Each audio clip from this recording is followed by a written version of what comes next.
Good evening. I'd like to call the meeting to order. This is the May 28th, 2014 meeting of the Lowell Conservation Commission. First item on tonight's agenda is continued from prior hearings, Bobby Benson Warren concerning DEP file number 2060725. It's a notice of intent. Project location is 77, 79, and 81 Phoenix Avenue. It's to repave the existing parking area, add stormwater management measures, and provide vegetative screening and buffers within the 100-foot buffer of a bordering vegetative wetland. We have before us revised plans that were submitted or are dated May 12th, 2014. And that's the last revision that the commission is looking at. Have these, just before we start, have these revisions, this revision number 3 as indicated on your plan, have those been submitted to the DEP yet? Have they commented on them? I never get comments from them after the first submission, so I haven't seen any new comments posted. All right, because this is a fairly substantial change from what was originally proposed. So I'm kind of surprised if they haven't made any comments. When did they get them? I don't know when they got them. I mailed them out last week, so they either got them last week or this week. All right, if you could identify yourself for the record and we'll proceed. Yeah, for the record, my name is Mark O'Hara. I work for Greater Lowell Engineers. I am representing the client, Bobby Benson Warren, for this notice of intent. At the conclusion of the last meeting that we met on site with the commission members, and we discussed some changes to the plans. As a result of that meeting, and as well as a result of the discussions that we've had with our clients, I believe we made some considerable concessions, or what I'd like to call capitulations. Initially, we were proposing about 2 acres of new pavement, and this was going to be around all 3 buildings. What we're proposing now is a significant reduction of about 88% of that new surfacing. And the clients would like to just focus on dressing up essentially the front of the site. The front and the sides are where we're proposing the new asphalt. The rear of the site would remain in its present state with the exception of dressing up some of the gravel. Now, at that on-site meeting, it seemed as though some of the commission members would have preferred to have seen gravel back there, and as opposed to the amount of asphalt that we were showing. So I relayed that information to the client, and they eventually gave in to what we're showing on this plan. While we're significantly reducing the amount of impervious surfaces, we are still maintaining to meet the performance standards, all standards that apply. And as I had mentioned in the previous meeting, we meet new development standards. So what we're showing here is a TSS removal of 94%, as well as a reduction of post-development runoff, which averages 18.5%. Also, what's shown in this plan is no work that's being proposed within the city's right-of-way between the subject parcel and the parcel to the south.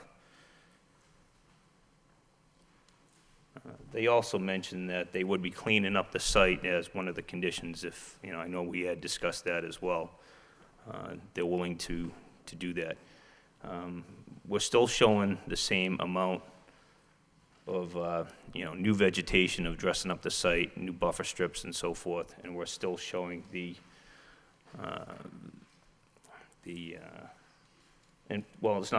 infiltration for building number 75. But we're also showing that water quality swale to extend around the property to intercept any runoff before it goes into the wetlands. One other thing that these changes show is an elimination of 2 of the wet ponds.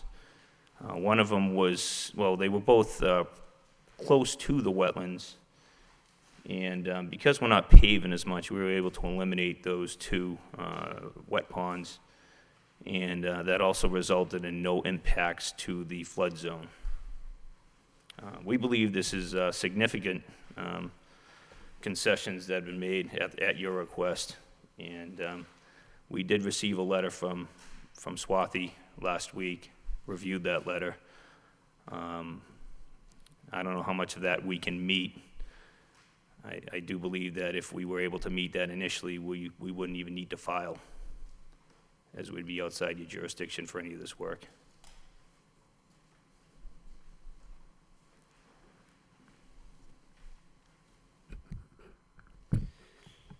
All right, with respect to the submitted plan, there's a couple things that I'm looking at that I'm not seeing a terrible amount of detail for. This is, first of all, what is this, what's this, a one to what plan? I mean, this is a huge site, and this is a really small plan. It's actually a 30 scale plan. Well, not the ones we got. Oh, I'm sorry, you got reduced. My apologies. You got reduced plans, and they're essentially half the size. These are probably 1 to 80 or something. It's about a 1 to like that. 60, not exact, but, you know. All right, it's just that the details are very difficult to see because it's so small.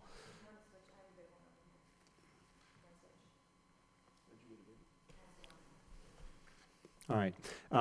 Okay, your water quality swale and that's going to surround the perimeter to the east and to the north. I'm assuming you're going to be tying that into the retention area? Yes. Okay. We don't have a detail on that. The details on the profile Which, is on the bottom of the sheet. It shows the cross-section. all right, yeah, well, there's a detail, but what I'm saying is an overlook detail showing exactly where it's, as I said, this is such a small plan. I guess Swathy may have a larger one. I'm just going by the one that I have. Where does it tie in? Right in front of that detention, or I should say, stormwater wetland.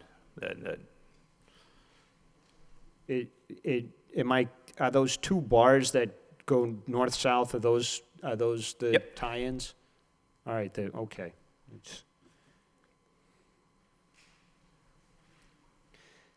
All right, now, we're leaving the east side of the site, and specifically, mostly around Building 89 in gravel. Is that going to be regraded? Is that, from its current state, is that going to be skimmed down and resurfaced with fresh gravel? What are you going to do there? That's going to be a matter of working it out with the contractor to fill in the voids. All they're looking to do now is just where there's depressions, stand in water, fill those in, compact it down. Where there are areas that need to be dressed up, they will do that. They're going to be proposing gravel that's similar to what's out in the front of the site that they put down in front of building number 55, which is a gravel that compacts well and does not have a lot of siltation and doesn't have any fines with it. So it would be an improvement over what's out there now. All right, because my biggest concern about the gravel, especially the gravel that's there now, is through the years, and it's even evident that it's been done in the last several months or the last year, is because of the equipment that's utilizing the site. It's the heaviest road equipment basically that you have on the road, so that's being serviced back there. There's lots of evidence of gravel being brought in because the site is collapsing into the wetland back there, and there's a lot of extra filling year to year. new stuff is brought in to fill in runoff, to fill in holes that have developed and whatnot. And that's not an allowable condition. That's not an allowable use of the property. And that concerns me because you're not changing what's causing the problem back there. And I did address that at the site visit that we had. And I don't see anything here that's addressing that situation. Because to me, that was one of the biggest problems with this site.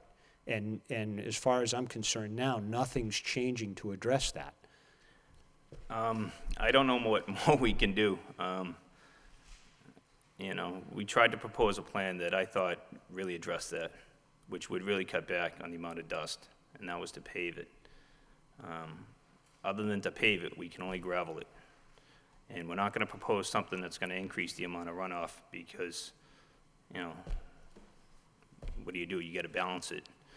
So, I understand the runoff issue, but that's not the only issue. There's a strong encroachment and continued encroachment into the wetland resource area. what we're showing here is a reduction.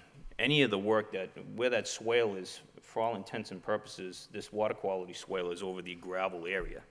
So we're going to be cutting it back by about 10,000 square feet and returning the portion that's outside of that gravel area to a natural vegetated state.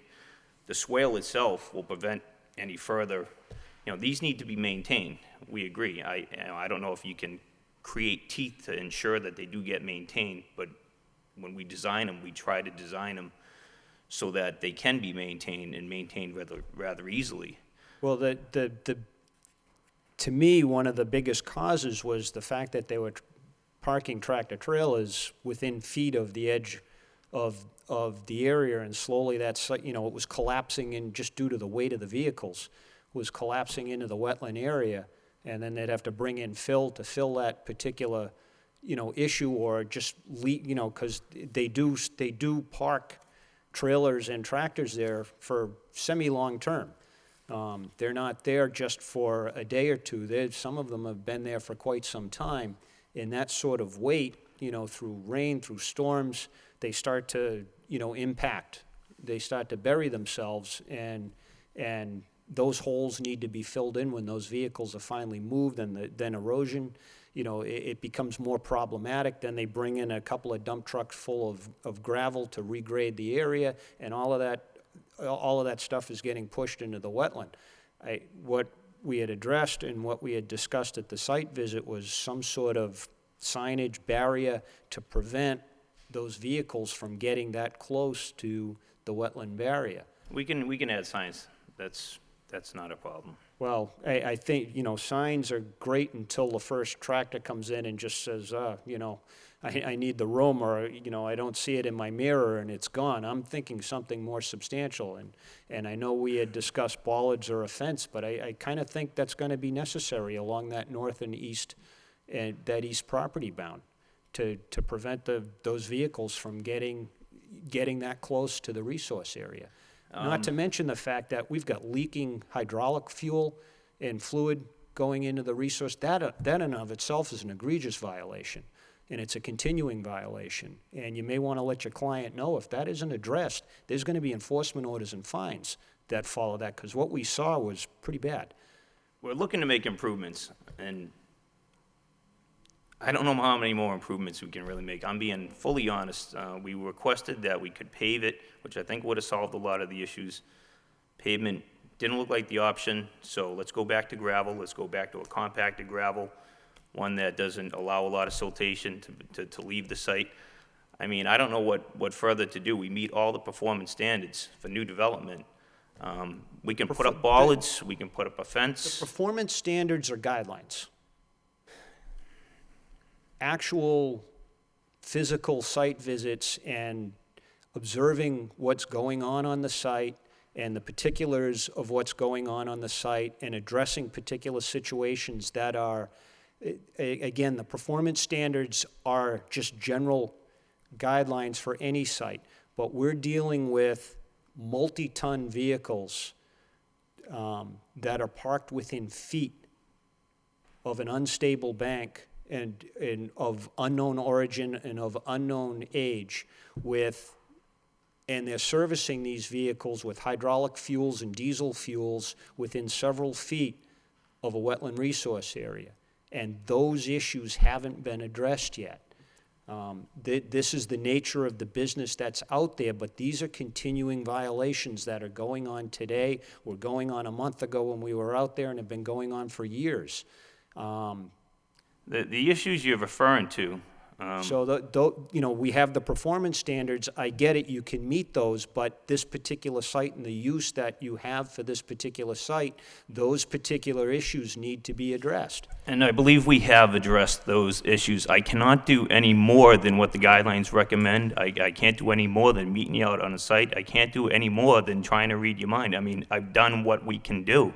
I don't know what else there is to do. Well, it was discussed putting up fencing, it was discussed putting up bollards. It was discussed. We didn't come to any conclusion, and that's why we're here tonight. I'm willing, and the client is willing to do that. We need some feedback on where you want to go. There are different members on the board who some are okay with, some are not okay with. The client, and we got to put in, his consideration as well. Right now, the piles of debris you see out there are from the previous winter snow plowing. And I know you said, well, it looks fresh. Well, it probably does get scraped up by the plows and it goes into the wetland. What we're proposing on this plan is an interception of any of that. So the water gets treated first, it goes into a water quality swale, it then goes into a constructed wetland, and you get 94% removal. 80% is what's required. And as a matter of fact, I believe that this would qualify as redevelopment. Redevelopment, you only have to meet the maximum extent practicable. I don't think I've ever worked on a project before where we've given so many concessions, and you come back and you say, we want more. I mean, the applicant right now just wants to walk away, and you get nothing. I believe that the Conservation Commission as well as the DEP disagreed that this was redevelopment, and has indicated that this is new.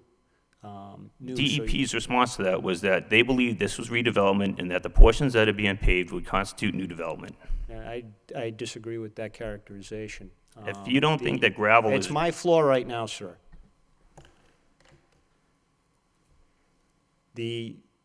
As an alternative perhaps to fencing and bollards, you may also want to consider a vegetative barrier.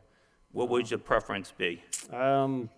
We have a vegetated barrier as well as a That water would quality be something for the swale. commission to discuss, one of those three options, but a vegetative barrier would also provide some sort of privacy from your neighbors too, which, perhaps, you have a relatively residential area surrounding that back site that is visible in the winter months and whatnot, and an evergreen site could provide at least some sort of shielding there too, but it also provides natural, a natural barrier to prevent and stabilization to the bank. That's not there There's an now. aerial photo right here showing how much of a natural buffer Yeah, there that's is the existent. wetland, that's the area we're trying to protect. I agree. I'm trying to protect it just as much as you are. I know I represent the applicant, but I'm trying to come up with the best plan after 20 years of experience doing this type of work that I can possibly present. And I'm saying that in all sincerity, in all honesty. I know we have a messy site out there. Let's do something to improve it. And if you got recommendations, I'll put them on the plan. I'll make the changes, but you can't keep sending us back, requesting this, requesting that, without us getting to some sort of common ground where we can meet you. I appreciate the cosmetic improvements and the aesthetic improvements, but beyond that, you have to understand that this site is not a clean site, and this site is contributing to the pollution of the Trollbrook watershed there. It was observed. I was out there with you. I agree. I saw the dust flying, The dust, I'm talking about the fluids. Well, you're going to get runoff from any site, and when you're going across the gravel But parking lot, that's you're not going to get it. that's not acceptable. You can't It's an just shrug your existing shoulders. It's the floor is mine again. You can't just shrug your shoulders and say, that's going to happen. It doesn't work like that. The regulations say you cannot do that, and you have to prevent it. Can you show me in the And if regulations? you don't prevent it, you're subject to enforcement orders and fines. Understood. Understood. All right. Commissioner Varnum?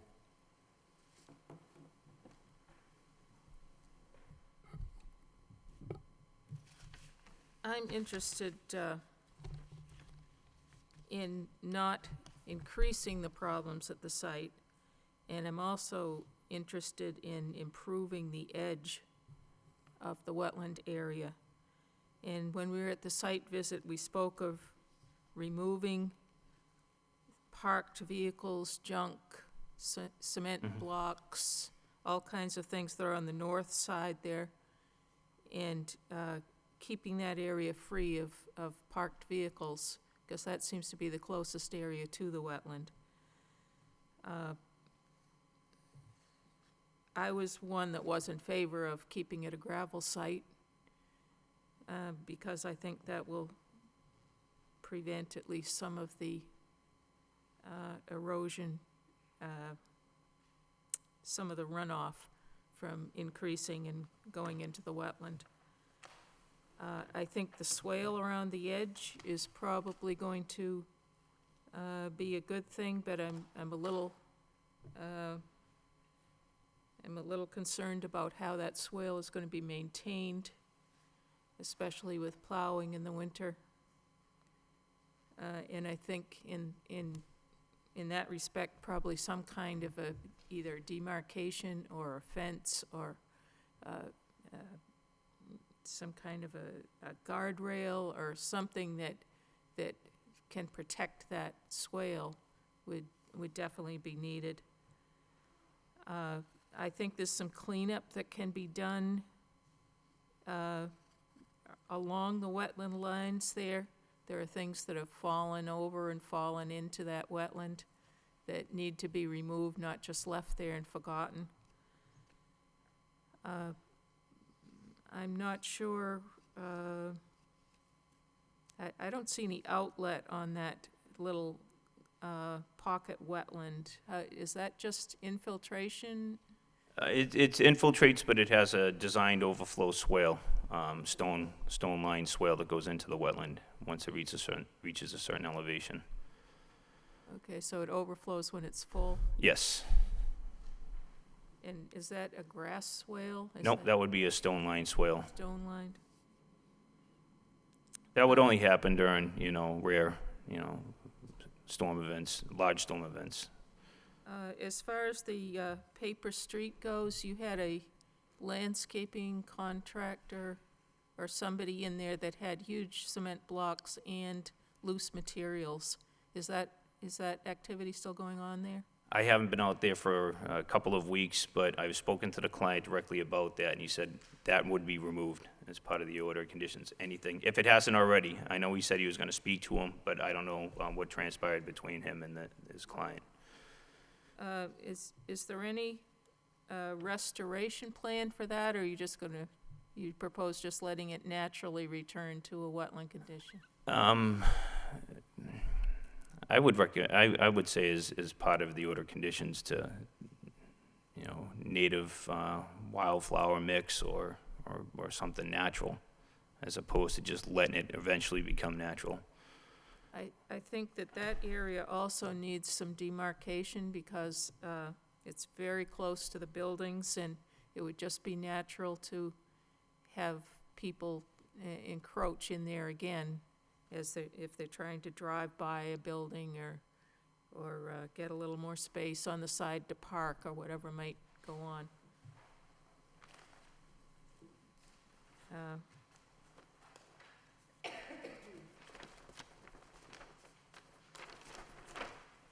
Now, in the rear where the chairman was speaking of fill sinking, is there any possibility of just rearranging the fill that's there instead of bringing in new fill to fill in potholes? Could that whole site be regraded using what's already out there? It could be. It would be more work within, jurisdictional areas. I didn't see or witness significant erosion, or I should say destabilization of that slope. I'm sure it's going to happen eventually. It's, you know, it's man-made, it's gonna eventually collapse in. It would take an awful long time. I don't know if it's better off to try to stabilize it with a wall and put a wall in there than to just let it go natural. You know, it's not gonna continuously erode as long as there's vegetative cover, which there, you know, there seems to be. It should stabilize that slope. But what we're proposing is at the top of that slope, wherever it has been disturbed, where it is gravel, that would be returned to a natural state, you know, with loam and or some seed, and then you would have the swale. And then on the opposite side of the swale, obviously welcome to put in any type of like I'm thinking maybe like a pressure-treated guardrail type system where it blends in, you know, as opposed to like a metallic one, maybe one that has wood post and wood rail. This would prevent the trucks from backing in. Now, is there any way to prevent those trucks that are parked from leaking fluids? In other words, I know if they were inside, they might have put a pan or something under them while they're parked. Is there any way that could happen so that they aren't leaking onto the gravel? I don't know that answer. We could talk to the owner's clients and see if that's something that they could add to their daily operations, maybe some sort of a barrier or something that could collect oil, or, you know, sediment, whatever's coming off the trucks. I just don't know what that could be. You know, they would probably be the ones that have a better recommendation. Well, my feeling on this is to get a demarked barrier that's going to prevent future encroachment, to make sure that that barrier stays in good condition, and to somehow treat whatever water we can that's running off the site before it returns to the wetland. I could take this plan as a first step towards bettering the site. But I would keep in mind that the chairman made a good point that further enforcement action is certainly a possibility if this site continues to be in non-compliance as far as damaging wetland resources. Yeah, just now that I've calmed down a little bit, but just to follow up on what Commissioner Varnum said before I turn it over to Commissioner Lovely, what I think, and since you've indicated a willingness to construct a fence, you know, and that would be on the inbound side of the swale, that would be desirable. What do you on the east side where you've pulled in the swale a good 20-25 feet from the edge of the existing gravel as it stands now towards the southern end of the property? It's a lot more towards the southern than it is towards the northern end of that corner. What are you just going to leave that as gravel as it is now and build a water quality swale in the middle of that? No, that was to bring that back to a You're going to natural pull state. out all of that Yep. back? What I would suggest then, you know, approximately where you have the erosion control, is to put up, you know, maybe some 10-foot signage on galvanized poles, drive them into on the opposite side of the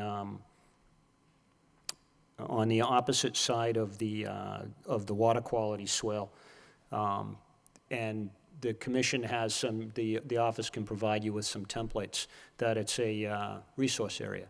And you wouldn't have to put a whole bunch of them. I mean, you could probably get away with 4 of them on that east side and, you know, 5 or 6 of them on the north side. You know, just indicating that, you know, no dumping, no anything is supposed to go into this area. And at least that would make future tenants and people utilizing the property aware that, you know, nothing's supposed to go over that water quality swale or over that fence. The other suggestion, too, to answer Commissioner Varnum's question about what could be done perhaps to keep the fluids from leaking into the resource area. Now, I'm assuming when we were out there, and I'm not sure I asked the question, but what I was thinking during the site visit was, they work on vehicles inside those barns. And I know there's a couple of tenants out there in the number 89 building.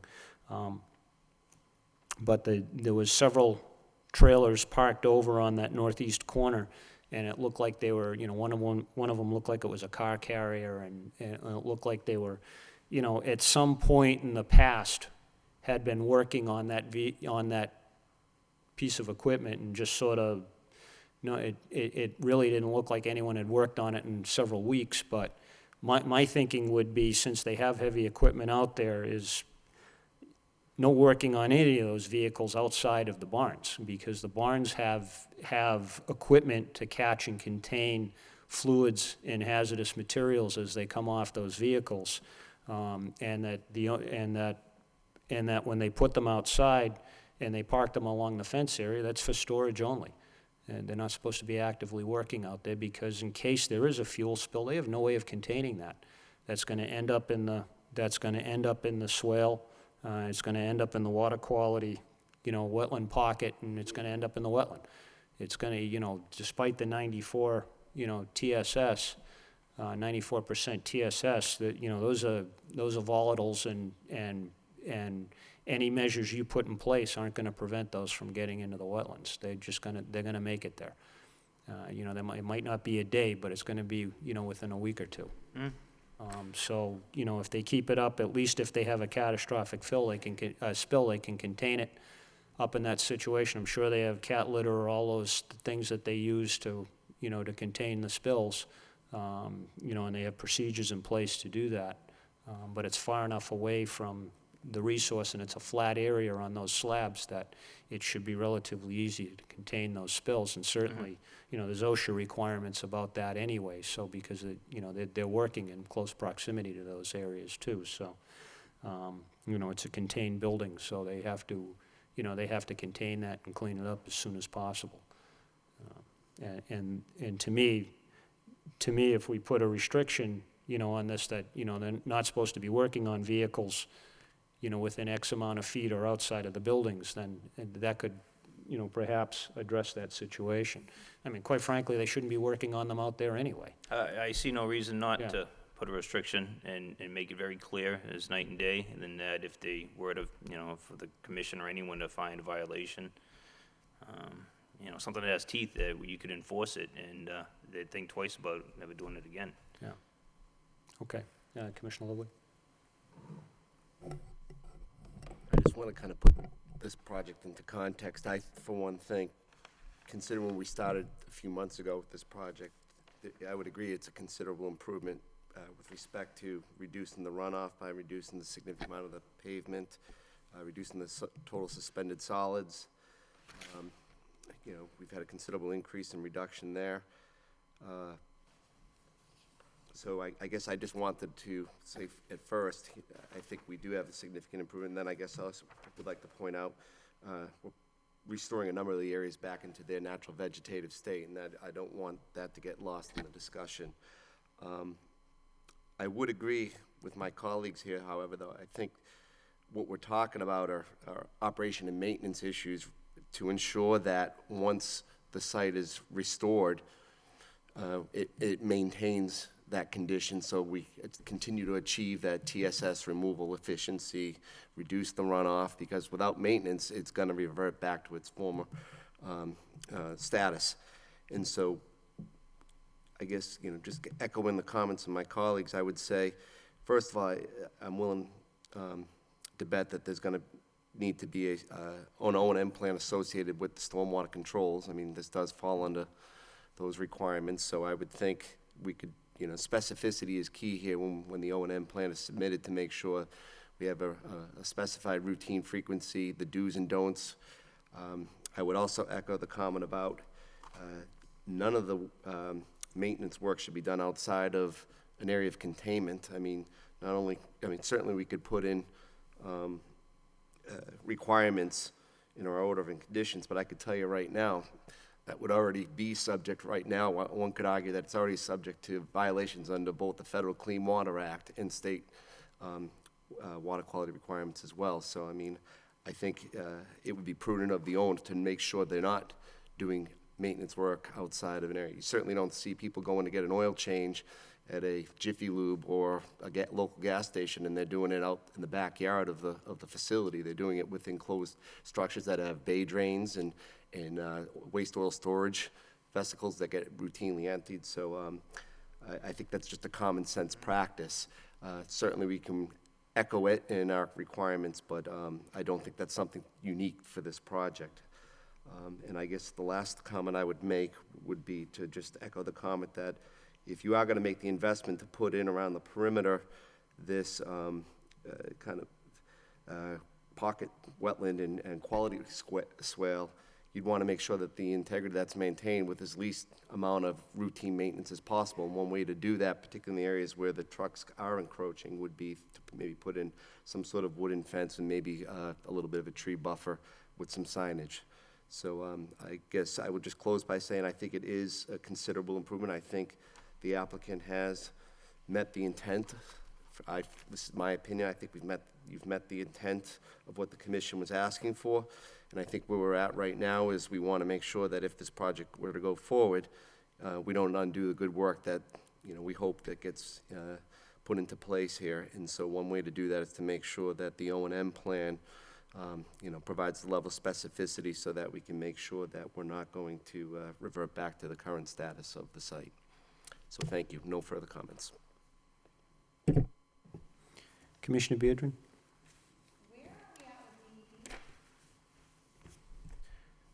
DEP had made some comments initially, and I haven't gotten any comments back from them. So they made a comment initially that you gave them a revised stormwater report, you got them back. I gave them a revised stormwater report for the first set of revisions, and that was in March. And that was to show the three three stormwater pocket wetlands. I didn't hear any comments back then. I can check and see Okay. if they have any. Okay. And again, they got new plans last week, so I don't know if they've commented on those either, but I can certainly check and Okay. see. I think it's a good plan. You have no impacts to the wetland resource. You've minimized any impacts to the floodplain, and you change your asphalt to gravel. So I think you've done a lot of things that we asked for. One thing the commission keeps worrying about is to help prevent fluids from leaking in the resource areas, and I do think that the swale will help contain some of that fluid. So it's definitely like another wait time. So now instead of it just going directly into the wetland, it'll go in that swale. So maybe one condition we could add would be to maintain swales, or just check swales, I guess, to make sure that there are no fluids in there. So you could maybe clean up the swale before it gets to that pocket wetland. And again, I think other conditions are just to clean up those edges because they are a disaster. Again, there's history with this site, and I do think some commissioners feel that an enforcement order right now, that the property is subject to that. So we're just trying to work with you kind of halfway. So clean up the edges. I think those signs near that pocket wetland is a great idea. I know you were hesitant before with the guardrail. Is that an option now? If it comes down to a guardrail, let's talk about it right now, and Okay, let's let's get do it a resolved guardrail. at this meeting if we can. Yeah, I think we all would like a guardrail. And I Okay. think that guardrail has to be placed before the swale. So we'll stick that there. And then, again, maybe some sort of, wetland seed mix that we were talking about, a native seed mix. I think there's a New England wetland seed mix to use. And then I'm not, just with the gravel now, we don't have any specifications. Do you have like a compaction requirement for the gravel? Yeah, the chairman's right. These trucks, they do the most damage to the roads. They obviously do the most damage to gravel parking lots. They're not gonna put gravel in that doesn't do any good. Yeah. Because what's out there right now, I don't know where it came from, what it does, but it's obviously not working. And that was one of the main reasons they came to us. They said, listen, we get trucks that are sinking in. it's causing, erosion, runoff, whatever, what can we do about it? And we initially thought, let's pave it.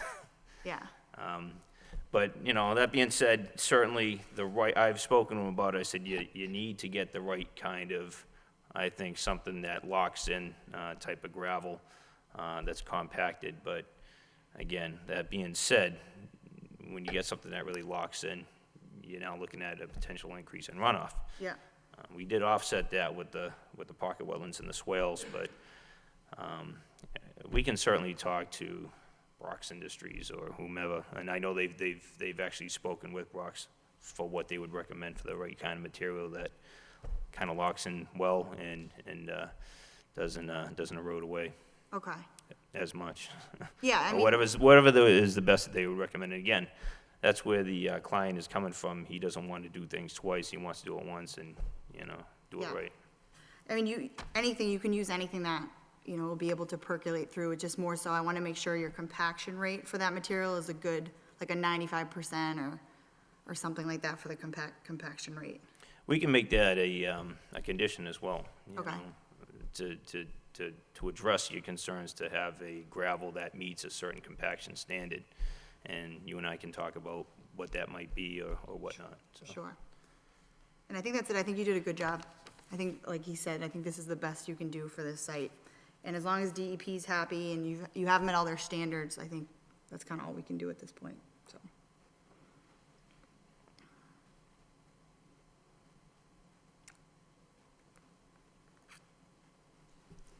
Yes, typically you would think of something like a stone dust if you're going to Brock's, but the only problem with that is it's just it has amazing compaction resistance and it's a good infiltrator, but it also runs off Right. quite a bit too, so. What I was thinking is, to me, either a guardrail or a low, a low wooden fence, starting where you have the water quality swale at the perimeter, and just completely surround that, perhaps, a foot or two off the swale. The second thing I would like to see is signage, on a galvanized post, and again, we can supply the template for the sign, because we have those, right, Swati? Yeah. What I would be thinking is one on that southern corner, okay? Southern front corner? The southern back corner. Okay. So if you go, if you start on Phoenix Ave and you go all the way to the end of the swale, okay, on that southern corner of the property, southwest corner of the property. So one down there, and then on the west side of the property, I'm sorry, one, two, I have four, and I don't know what the spacing on that would be. It's probably like 40, 50 feet, I think would be sufficient, but I'm looking at about four. I don't know what that back line is, but based on the scale of the plan. Then on the northern side, before that little elbow there, before you hit the pocket wetland, I'd have I'd have three there and one right at the corner, okay? So 4 total up in that? Yeah, and then another two, one like almost between the dewatering area and the pocket wetland, and then another one at the pocket wetland. Okay.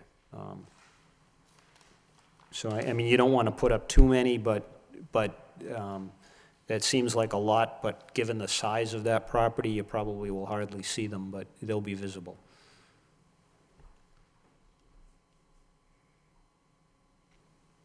And, those can be put, perhaps just about a foot on the wetland side of the water quality swale. Okay. Okay. Right behind the water quality swale, all right. Right inbound of where you have your erosion control.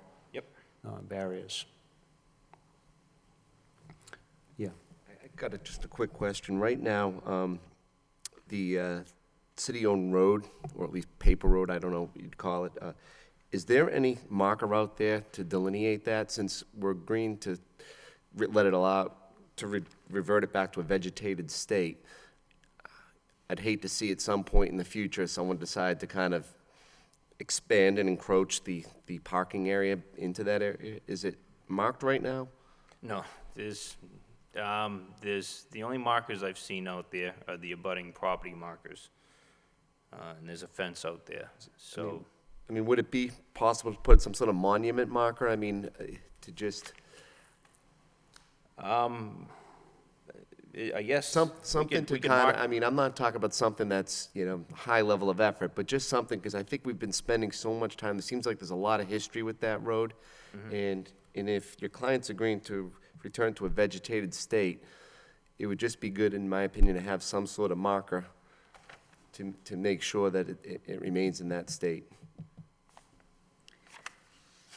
And Commissioner Lovely, when I went out there, there's actually, that's actually kind of boarded off. And there's a bunch of vehicles parked back there, and like where there was a boat, you wouldn't really even want to go past where he's putting that silt fence. So there's a natural barrier, Yeah. so to speak. Yeah, that's where I parked when we went on the site visit, and you can't like drive over there or whatnot. So it's inaccessible as. Yeah. All right. Then I'll withdraw that request.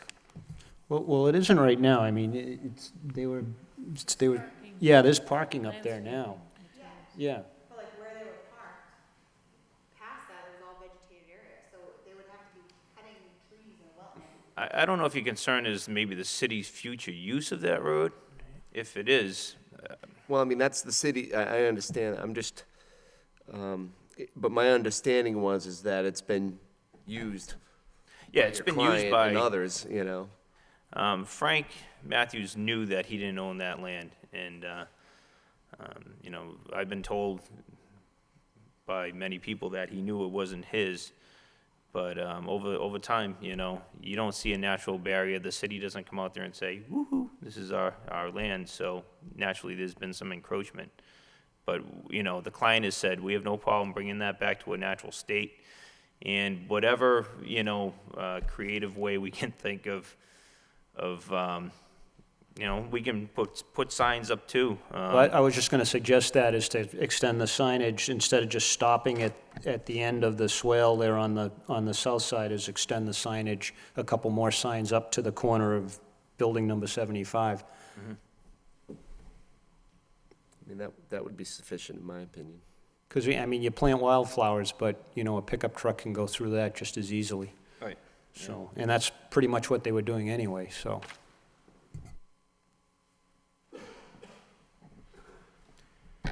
I don't think you need to, think you need to block it off at all, because it's creating work, especially if you're just gonna let it go back to its natural state, but signage would be very unintrusive there.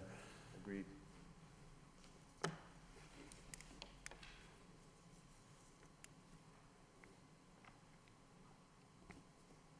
And you wouldn't even mind seeing a picnic table or two in there and a lunch area, so.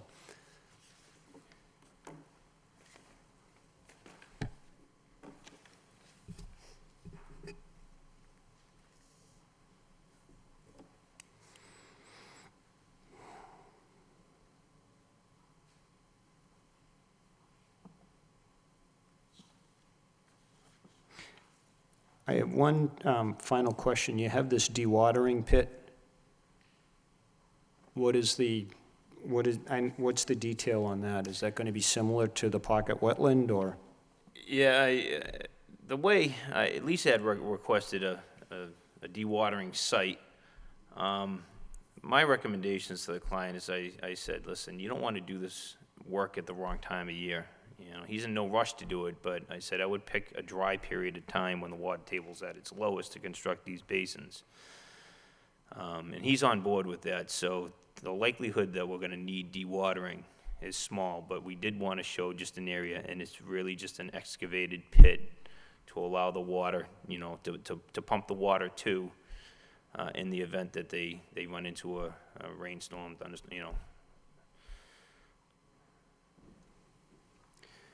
The other issue is, and I'm assuming you have a little bit of, you have an arrow at least that provides snow storage provided down on that southwest corner.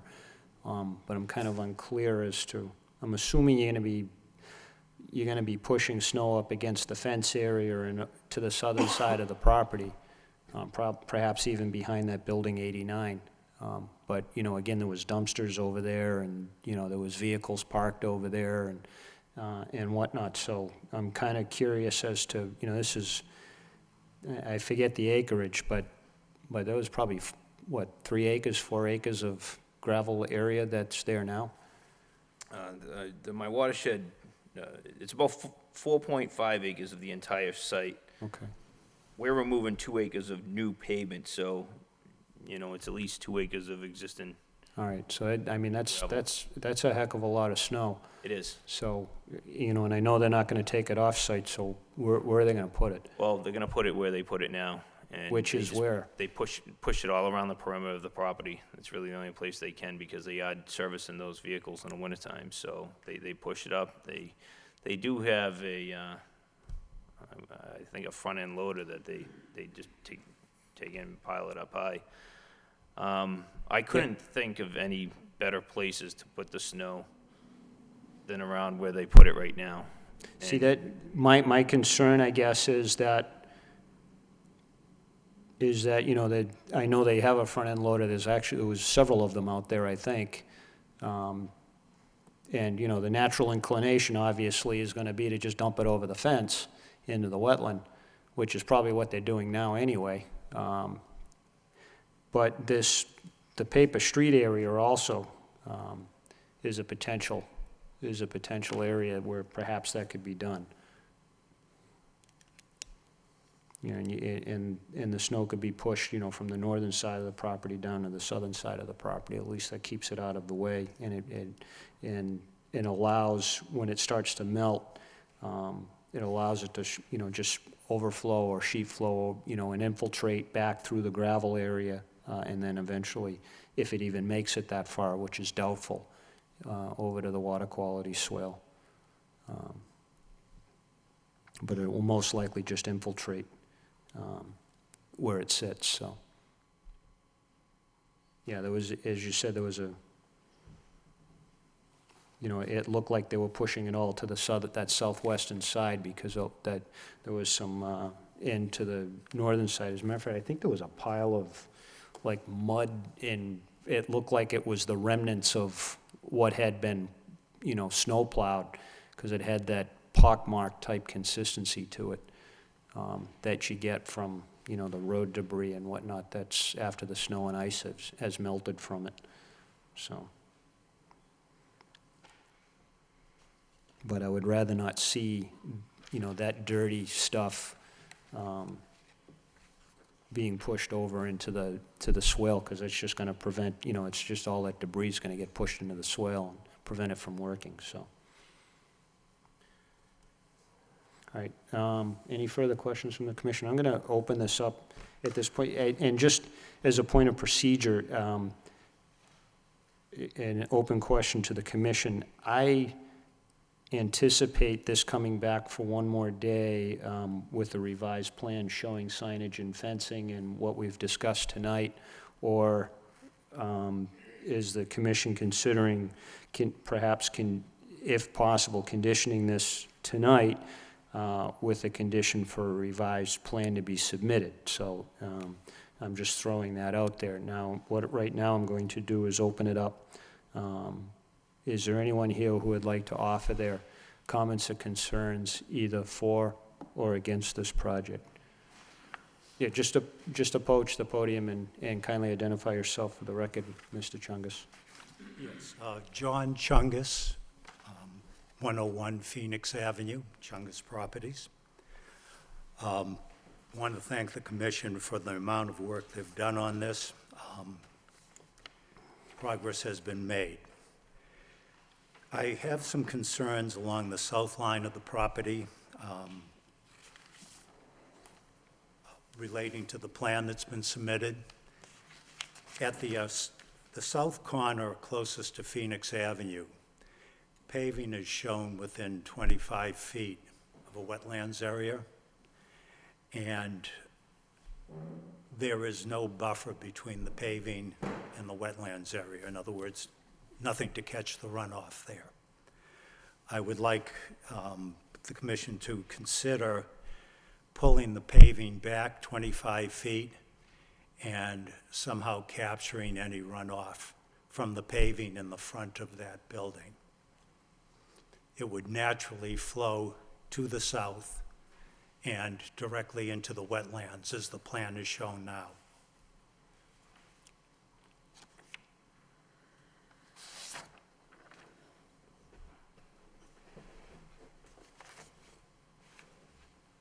That's existing paving, is it not? No.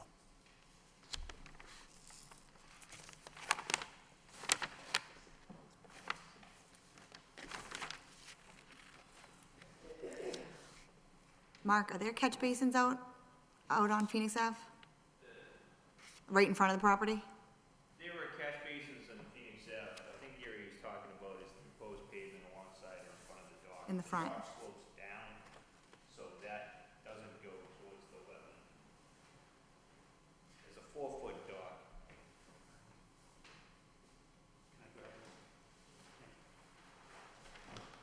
Is the top of the dock at grade? It's about 2 feet off grade, off the side, but where the trucks come down. Okay, so it's ramped subgrade? It's got, 2 feet lower than. Right. What's gonna, is there gonna be a catch basin down there to drain that out? We can't, we don't want to create any outfalls from anywhere, so we're not proposing any drains other than there's that roof drain, that trench drain where it would go into. I spoke to the clients about this, and I said you could have some ponding going on in there. I don't want to send the water anywhere. Well, could you, you will have some ponding in there. You'll have some, but where they're installing the roof trench drain, the roof runoff, it would make its way into that roof trench drain and slowly perk out. As it does right now, it's gravel right now, well, gravel, weed grown. But he said if that's an issue, we could not pave it and just leave it as a gravel. And actually, that's a detail that's actually missing on this revision number 3. Where are the roof trench drains? They're right, it's a drip edge drain, and it says drip trench on the right side of that sheet. There's a All right, note you can, that says- okay, you can barely see it. Are you gonna have scuppers up on top of the roof? I mean, That's actually, there's no need for scuppers because it's already a slanted roof, so it's just gonna come right off as it does right now. It's just right now it's going across the property or going to places other than into the ground. okay, that's just gonna be a gravel trench there? Yep, just a gravel Oh, trench, just capture that, stone. infiltrate it. All right, yeah,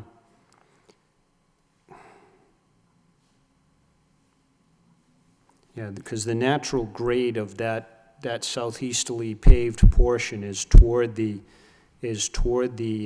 south. A portion of it, there is a wetland down there, Yeah, so. and what's gonna be between where you have the erosion control and the wetland flagging? Is that gravel now? It's gravel, but it's overgrown with small shrubbery. I mean, there's a junk car in there, so it's not the cleanest, but again, I don't know if the car's been removed, but I spoke to them about it, getting that. Well, what can be done then perhaps is we can, I mean, that's, Mr. Chungus, it's not a huge paved area there, and most of the water that comes into that area is gonna end up flowing down that ramp to the dock anyway. But perhaps what can be done, at least on that jog section and along the southern end that comes closest to, that's up by Phoenix Ave there, where you have the erosion control, is clean that area up, get that car out of there, and grass it. Or continue, continue with, with your wildflower seeding. And that'll slow down and pretty much infiltrate any runoff coming off of that paved area. That would be very easy to do. And you might have to take out a little bit of the gravel and loam it, just, so the seeding takes, but that would be a very simple solution there. So I'm clear, I wasn't referring to the area that accesses the loading dock. I'm referring to the jog out. I'm saying the same thing, where the jog where it comes up by Phoenix Ave. And as you know, Phoenix Ave actually flows south to north. So any water that comes out will be going this way. Yeah. Out in front of the site, that area, this portion that he's talking about is already paved. Yeah, there's a subtle grade that goes back to the south there on that parking area. If I'm reading it right, it looks like it goes from 130.34 feet down to 130.14 feet, down to 129.14 feet. There is a grade that goes from, I would say, that's southerly to northerly. Generally speaking, there is the brook obviously down there, so it's, no matter what, it's gonna make its way to that site. But what I believe occurs in this localized area is that there's that little wetland in between the sites. There's a set of catch basins, there's also a drain manhole out there. Yeah. And I believe it actually is supposed to go to the opposite side of the street, to the east side of the street. I don't think it makes it over the crown of the street, it just ponds. I've seen strange things happen. It probably ponds. Whether it makes it over or not during a heavy storm. Yeah, I mean, I've been, Mr. Chungus, I've been out there a number of times in heavy conditions, and I mean, the water just collects on the side of the road and just sort of sits there. It's basically a mosquito trap. A Seen it on mosquito both breeding sides. ground. Yeah, I mean, that Phoenix Ave back there is so flat, as you know. I mean, even just a couple of inches subtle grade change is gonna either trap the water or let it slowly migrate along. I really don't see much of anything other than just the subtle stuff, sheet flowing off of that proposed new pavement there. And that'll pretty much catch and contain everything. That's gonna go to the south. The stuff that's going out onto the street now is gonna go out onto the street, pre or post. There's really not a lot that the applicant can do about it, and there's really not anything we can do about it either. My concern in this area is in a real good storm, this wetlands area tops up. And I didn't want any more water being introduced to it by flow in this direction. That was my concern. As long as in the repaving, they can move the water out to Phoenix Avenue where it can be handled, we're not gonna flood this area.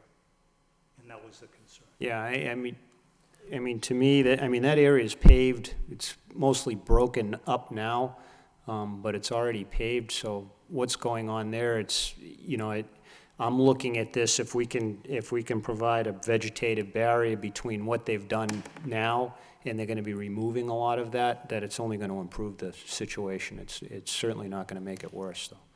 The other thing I would add to that, just if we look back to, again, where we started with this project, I think we were talking about maybe a couple percentage in surface water runoff from peak flows, and now we're at about 18.5% reduction. So, I mean, overall, to the chairman's point, you're still gonna have issues on Phoenix Ave in a storm event, but the contribution from this site has been reduced considerably.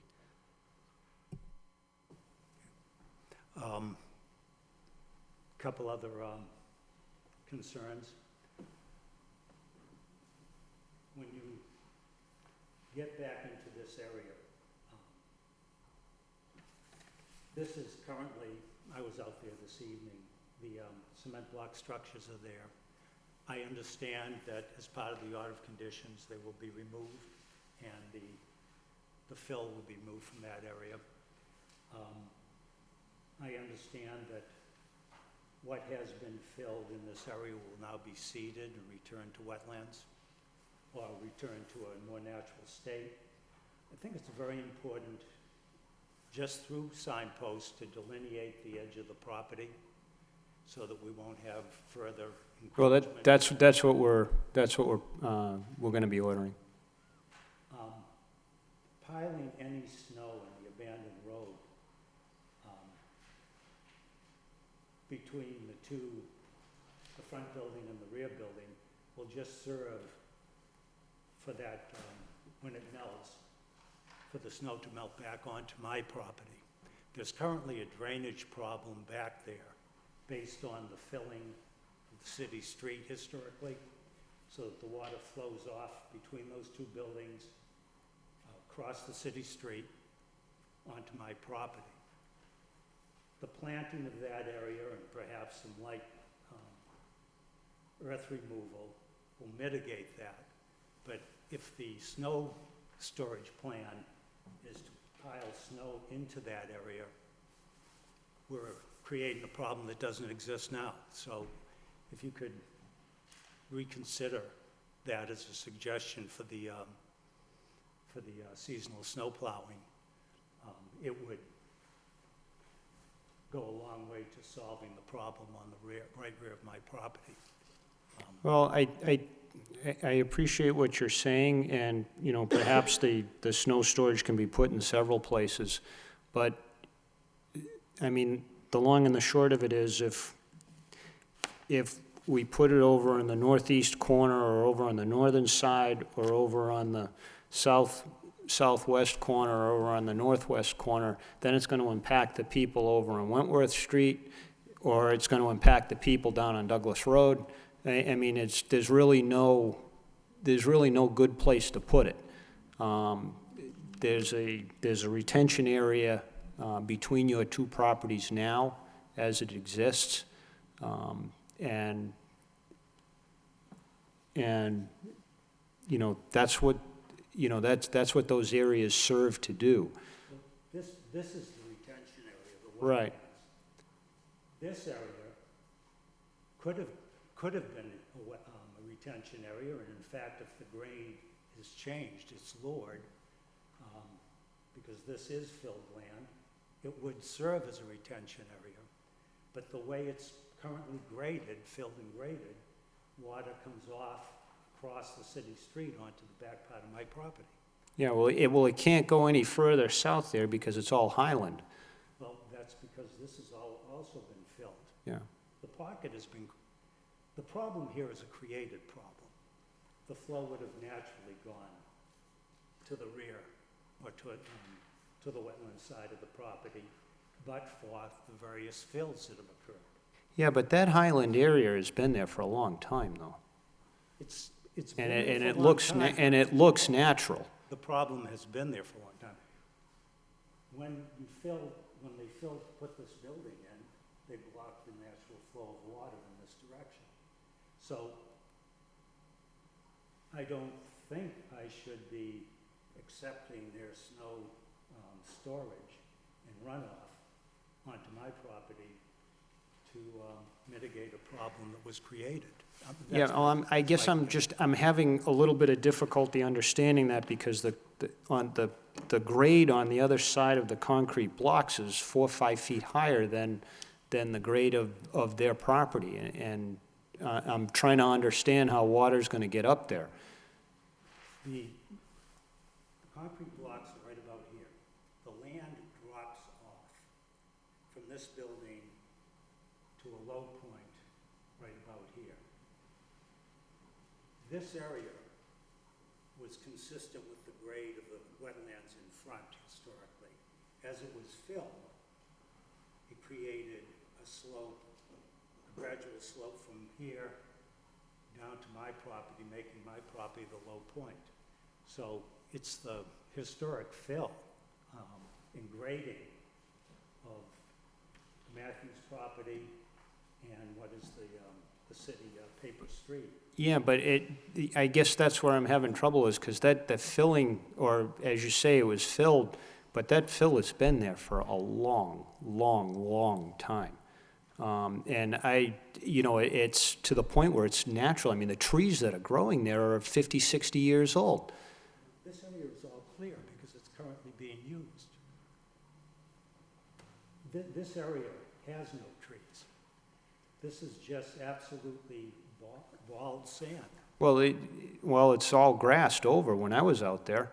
No, it really isn't, because I know you walked over a large site. I'm focusing on this area. The Which is where the concrete blocks are. Right here. The area between the concrete blocks and Phoenix Avenue has grass and, you know, some a junk car and some odds and ends. I'm talking about from the concrete blocks west.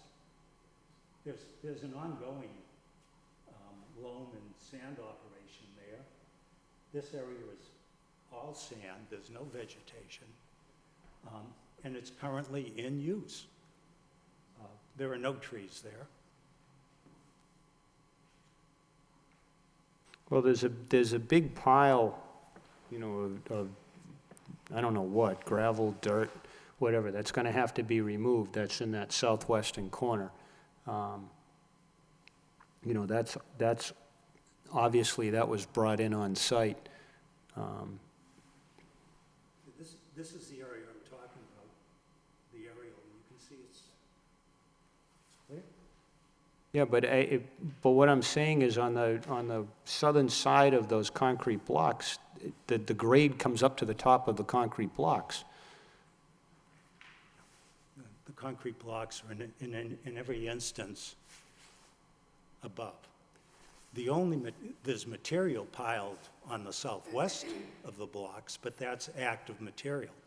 That's somebody's business. Where are the concrete blocks in relation to the paper street? They cross the paper street. They start at the building, right about here, the building is a barrier, if you will. And this line on your plan, this arrow, it's a pretty good representation of how the concrete blocks run. But they run almost the full length, a full width of that paper street.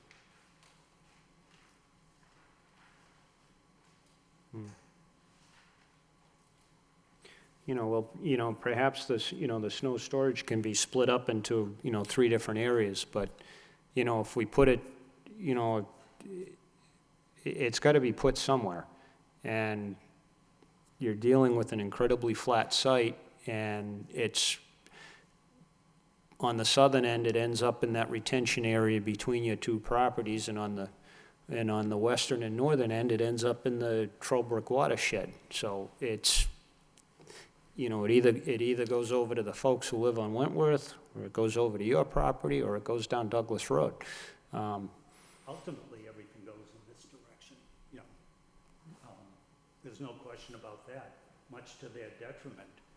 It's just that I would prefer not to have a situation where we're perhaps solving some of the problem on here through creating vegetation where none exists now, but then we create a seasonal problem based on snow storage in this area. Yeah, but again, Mr. Chungus, I'm having a really difficult time, unless I'm missing something, trying to figure out how water is gonna climb a 4-foot wall of grass, because I was looking at, I had to climb up it just to get to the other side. What happens is this comes, the low spot is right in here on the other side of the road. There is no 4 feet here. The low spot is on my property on this side. Yeah, there is a low spot there, there's that retention area, but that retention area goes upgrade as it goes north. And then it drops back down to the property. I think it would have to be observed. And again, that's, if I'm looking at this right, they wouldn't be able to do anything with that anyway, it's not even on their property. You mean the city street? Yeah. Well, they will be seeding it and planting. Well, they're gonna be restoring it because they were using it. Okay, right, so there's nothing there now.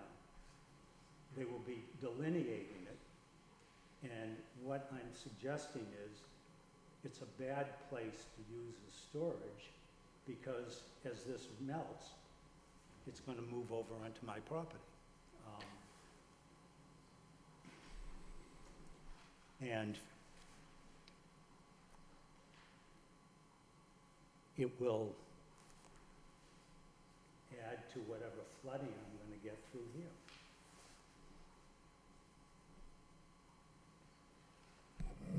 I would think, though, considering the restoration of the area to its vegetative state, unless we have a significant rain event, you're going to have a considerable amount of infiltration versus sheet flow onto your property. I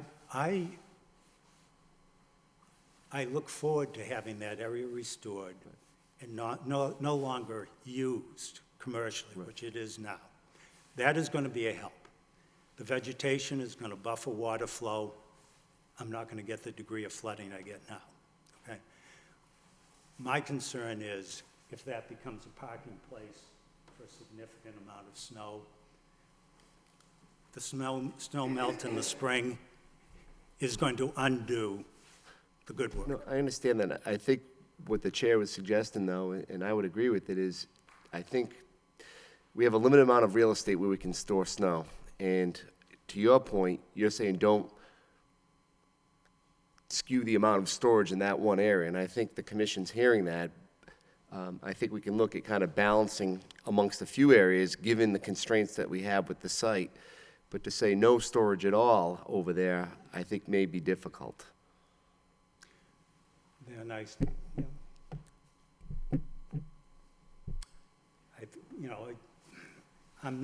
I don't want to be in the position of guessing how to solve this problem. 'Cause the snow storage isn't my problem per se. It's the effects of snow storage improperly placed that would be my problem. And I think that's a fair statement, but when I put this into context of what we have now, the considerable improvement over what we have now, knowing that from the representative for the applicant, they could just leave it as is and walk away. I don't think anyone wins in that situation. And I think we have a willing applicant, from at least from their representative, hearing that we could kind of work on locations that try and find the right balance of where to store the snow. Well, I'll reserve that for seeing what some of the alternatives are. There might be a workable solution. Okay, but I wanted to get it out there as a real concern. That cement block barrier, which should not be there, I understand that would be part of the order of conditions to remove it.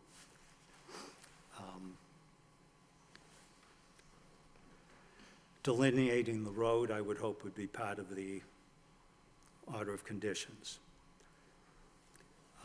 The restoration plan, as I understand it, for that area would be part of the order of conditions. That would be my hope. And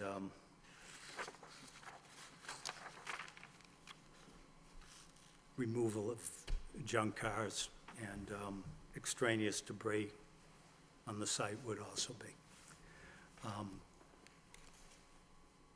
Those are my thoughts. Thank you.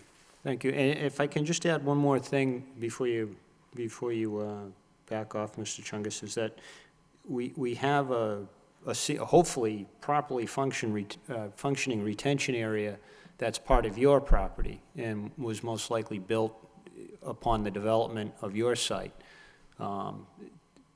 There's that ponding area that's to the south of this site, okay? Yeah, it's fenced in and whatnot, so, that serves a purpose. And it's to slow down runoff from the site, and it's to provide infiltration, because there's no outlet for that into the wetland. That's just ground recharge at that point in time. There's no physical connection of that with the Trollbrook watershed. So if that's properly functioning, that should be able to handle what's coming on, what's falling on your site. And accounting for the impervious areas, when your site was built out or redeveloped or whatnot, that was built for a purpose. We can save that for another day. Or I can address it, the northwest corner of our property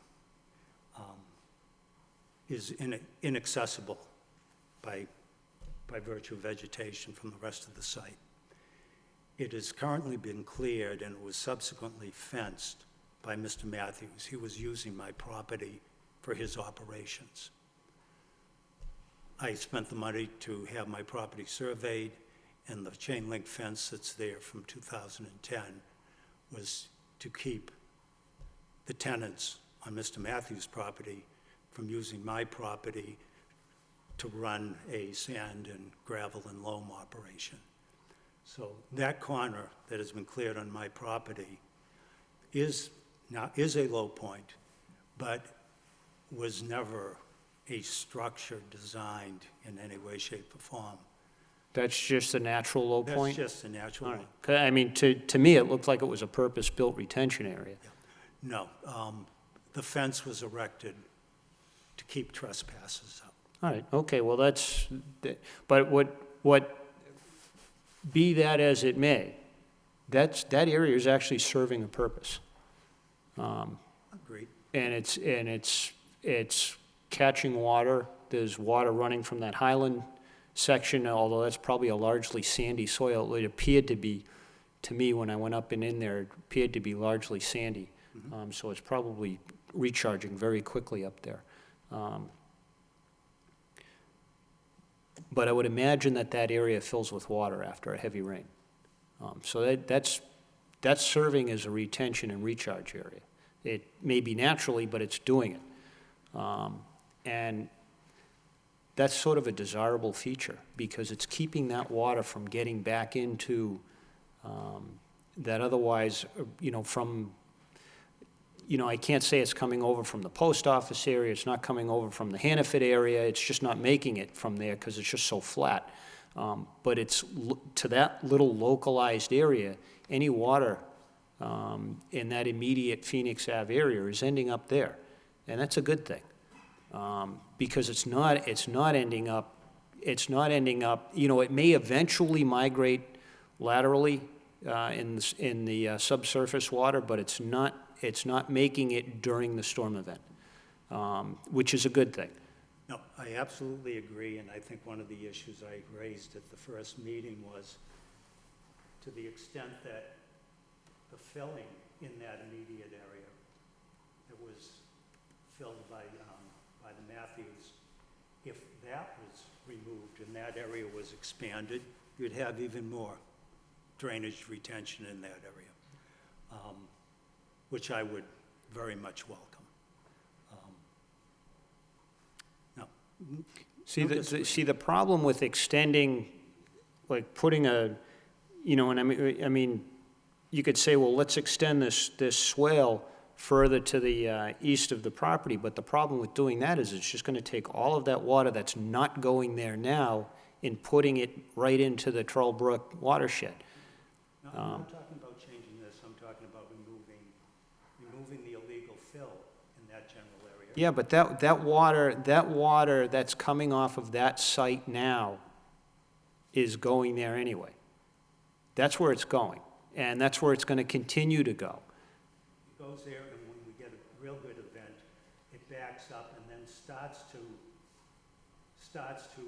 crest in the area of the building. Right, and by removing all of the gravel and doing the changes that we're looking at and perhaps maybe conditioning, if we revegetate that area, it's going to slow that all down and it's going to recharge those areas prior to it, or at least for most part, prior to it reaching that low spot. But it's going there now, and it's getting there relatively quickly right now. What I'm saying is what I'm looking at is gonna significantly slow that down.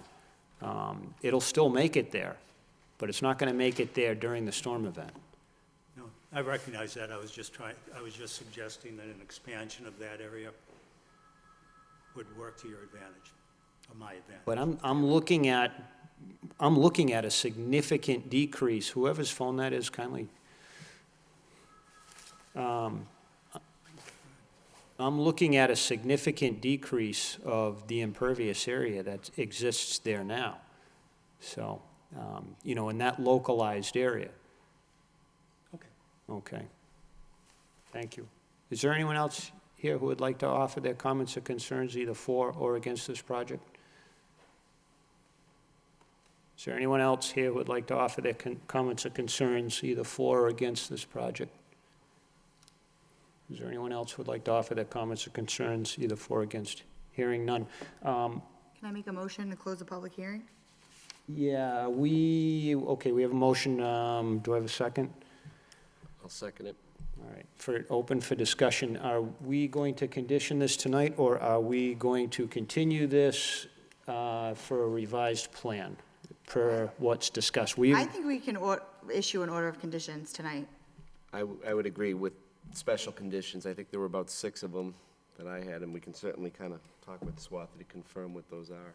Yeah, so I'll make a motion to issue a standard of Lowell order of conditions. All right, well, we have a motion to close the public hearing. Is there any further, seconded by Commissioner Levy, motion by Commissioner Bearden, is there any further discussion on that? All in favor signify by saying aye. Aye. And That I'm- sure is yes. And now, I'll make a motion to issue a standard of Lowell order of conditions with special conditions, and this is what I have, so please add if you want. Signs in both locations, clean up the edges of the property to the water line, guardrail, whether wood or rusted rail, whatever you propose, and that should be placed prior to the swale. Maintain the swales, I don't know, maybe seasonally? And again, what we're looking for is to prevent fluids from leaking into that wetland. That's one of the main goals of the maintenance program. Meet compaction requirements, and Mark, we can discuss that. And then also, I don't know if this is already on there, but remove the cement block structures, seed, and return that area to the south to the natural state. I don't know if you guys have anything else. I have 2 more. One, just let's ensure restoration of the areas that are seeded, so whatever is reasonable, 2 seasons to kind of make sure that whatever's planted succeeds. Or maybe plant in the spring. Is it up to June 1st? I think there's some seeding of wetland plant mixes. I can send you that as well. There's a season to June 1st, and then I don't think you're supposed to plant the wetland seed mix in the summer. And then it opens up again in September to October or something. Yeah, I can send you those dates. And the other one I would add is, and it should be obvious to the owner, but there should be absolutely no outside maintenance on vehicles. They should be done within structures that are properly able to accommodate a spill or release. I would think the owner does not want to be subject to Clean Water Act, hazardous waste violations, whether it be local, state, or federal for that matter. And I think that is catches. that part of your motion, Commissioner Bearden? Yes, please. All right. Could we add that this order isn't in effect until we have a copy of the revised plans and have some approval of it? Not at a meeting, but have Swati look it over and send it out to us. We're trusting you. I've got 9 conditions here. Want me to just read them, just make sure I get them all covered? Well, they'll be covered in the condition. Swati, I'll provide you with where I indicated the signage. Okay, and that'll make it clear. You can perhaps forward a copy of that to the applicant. And that will be on the plan, the signage. Correct, yeah, and we should include, Make a and, condition. yeah, what you're going to want to do, Mark, is get a copy of the template from Swati and include a detail on your plan showing that, along with the, I would suggest, I don't know if there's a zoning requirement as to the height of the signs, but given the nature of, you know, there's like probably a 4-foot drop-off where the signs are gonna be placed. And given the nature of the equipment operators are sitting up 10 feet, 12 feet, you know, I mean, they're pretty high up. My preference is that the signs be close to eye level, which means they're probably gonna be on 10 or 12-foot poles, okay? You know, not like someone standing there is gonna be looking at them. They're probably gonna have to be looking up if they're standing there. Yeah. Yeah, I mean, you don't want them up in the sky, but, you know, a 4 or 5 foot or 6 foot pole just isn't gonna do it, so you won't be able to see it, okay? Yeah, especially if they're sitting in the cab of a tractor, so, okay.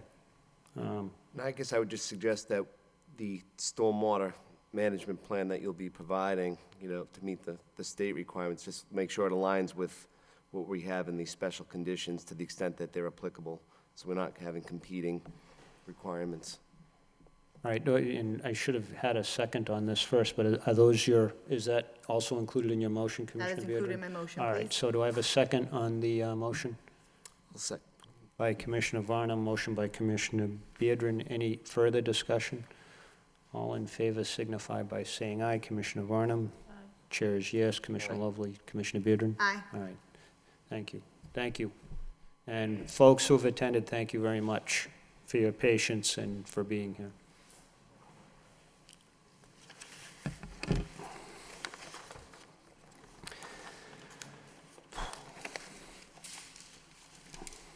Moving on to the second item on tonight's agenda, David Daly, notice of intent. This is also continued, however, the hearing hasn't been opened, concerning DEP file number 2060728. Project location is 30 Hadley Street, and it's to construct a single-family residence within a bordering land subject to flooding.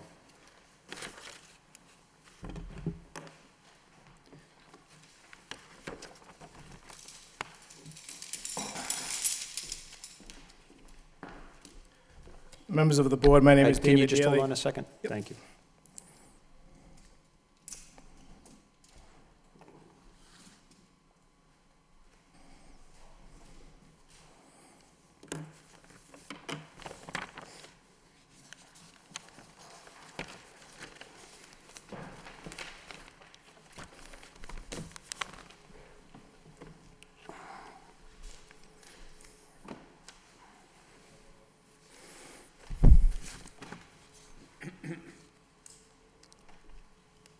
All right, Mr. Daly, the floor is yours. If you could kindly identify yourself for the record. David Daly, I am the trustee of Daly Realty Trust that currently owns the property located at 30 Hadley Street. We purchased this property back in the fall of 2013. It's located in the Highlands area which I grew up, and I know the area quite well and the street quite well. The project in question we've talked to the engineering department, have already, with fingers crossed, gave it a new address of 40 Hadley Street too. So there's a mix-up between 30 and Hadley Street. But 30 Hadley Street is currently one lot. It has not been subdivided yet. It contains about 23,000 square feet. And on that lot there was a single-family home that was in severe need of rehab, and if I could say it politely, was kind of an eyesore in the neighborhood. So my company spent the last couple of months rehabbing that property. It's now on the market. And our plan here is to construct an approximately 2,000 square foot house to meet the neighborhood character with a single car garage in the lot that is part of this address at 30 Hadley Street. Both lots would contain about 11,000 square feet, well above the requirements of the zoning code. It is located in a flood zone plain. Tonight I have with me Jack Sullivan, my engineer, and Leah Basbanes, our wetlands consultant. They will be going into more detail about the project. I will say that we submitted a plan a couple of weeks ago that we ended up pulling after I studied a little bit after we were finished some of the engineering on it. I did see that it was a project, it was a type of house that I had sold previously and done well with it. However, putting on this lot caused some disruption to the actual land, and we created some walls that we had that weren't necessary. It would have probably had some more environmental concerns. So we went back to the drawing board, and the house we're proposing, I think, is going to be a really good fit for the neighborhood. And like I said, we've cleaned up the other house, both the interior, exterior. We've got some support from the neighborhood, from what I've been told, and we look forward to working with the board here. I can tell you that we've really focused on making sure that this plan addresses the environmental concerns as well as the aesthetic concerns of the neighborhood. I'll hand it over to my engineer, Jack Sullivan, who will fill you in on some of the details. I'm also here for questions if you need them. Thank you. Thank you. Thank you. For the record, my name's Jack Sullivan. I'm owner of the Sullivan Engineering Group. And as Dave stated, originally he was trying to construct a dwelling that would have a garage under with a side entry garage. There were extensive retaining walls.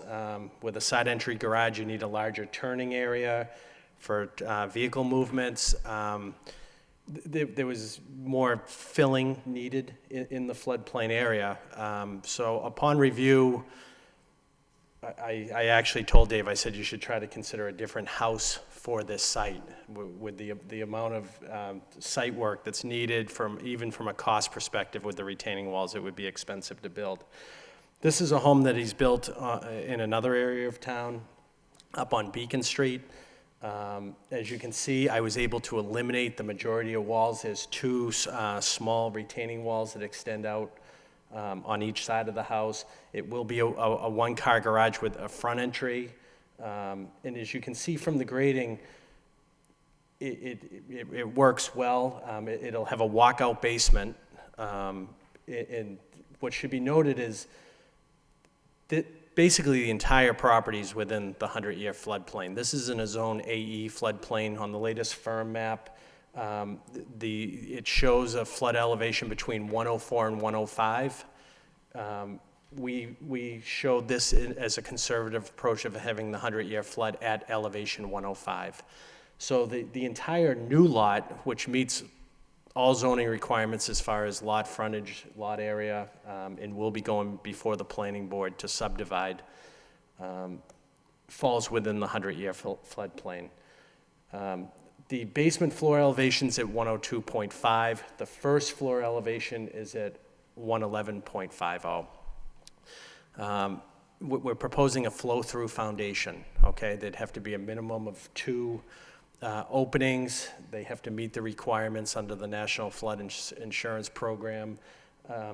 The architect that's working on this will show that on his architectural plans. A little bit of back and forth with the city on this. The city engineer is saying that DEP does not allow flow-through foundations anymore. I haven't found anything to justify that statement. We put in some emails to the city engineer asking to provide us some documentation.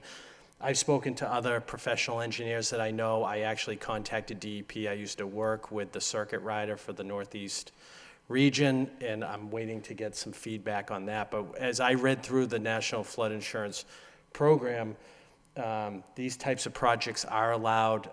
Technically, this is a walkout basement. It's not even considered a basement since it's a walkout and it's not filled on all 4 sides.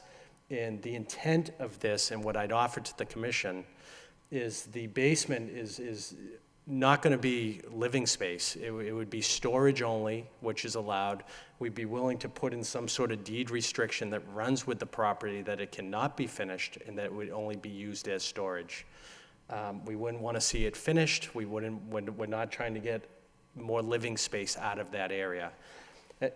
You can see I really tried to do a good job of showing the 1-foot volume increments of filling that will take place on this property and how the site grading will be done as such so that any area filled will be providing compensatory flood storage. That'll be done through a regrading manner, and I hope you can see how I did that, and I did provide a table showing a foot-by-foot basis on flood storage lost against flood storage gained. When we originally submitted our notice of intent application, under the State Wetland Protection Act, single-family homes are exempt from stormwater management. It came to my attention that Lowell has stormwater management bylaws.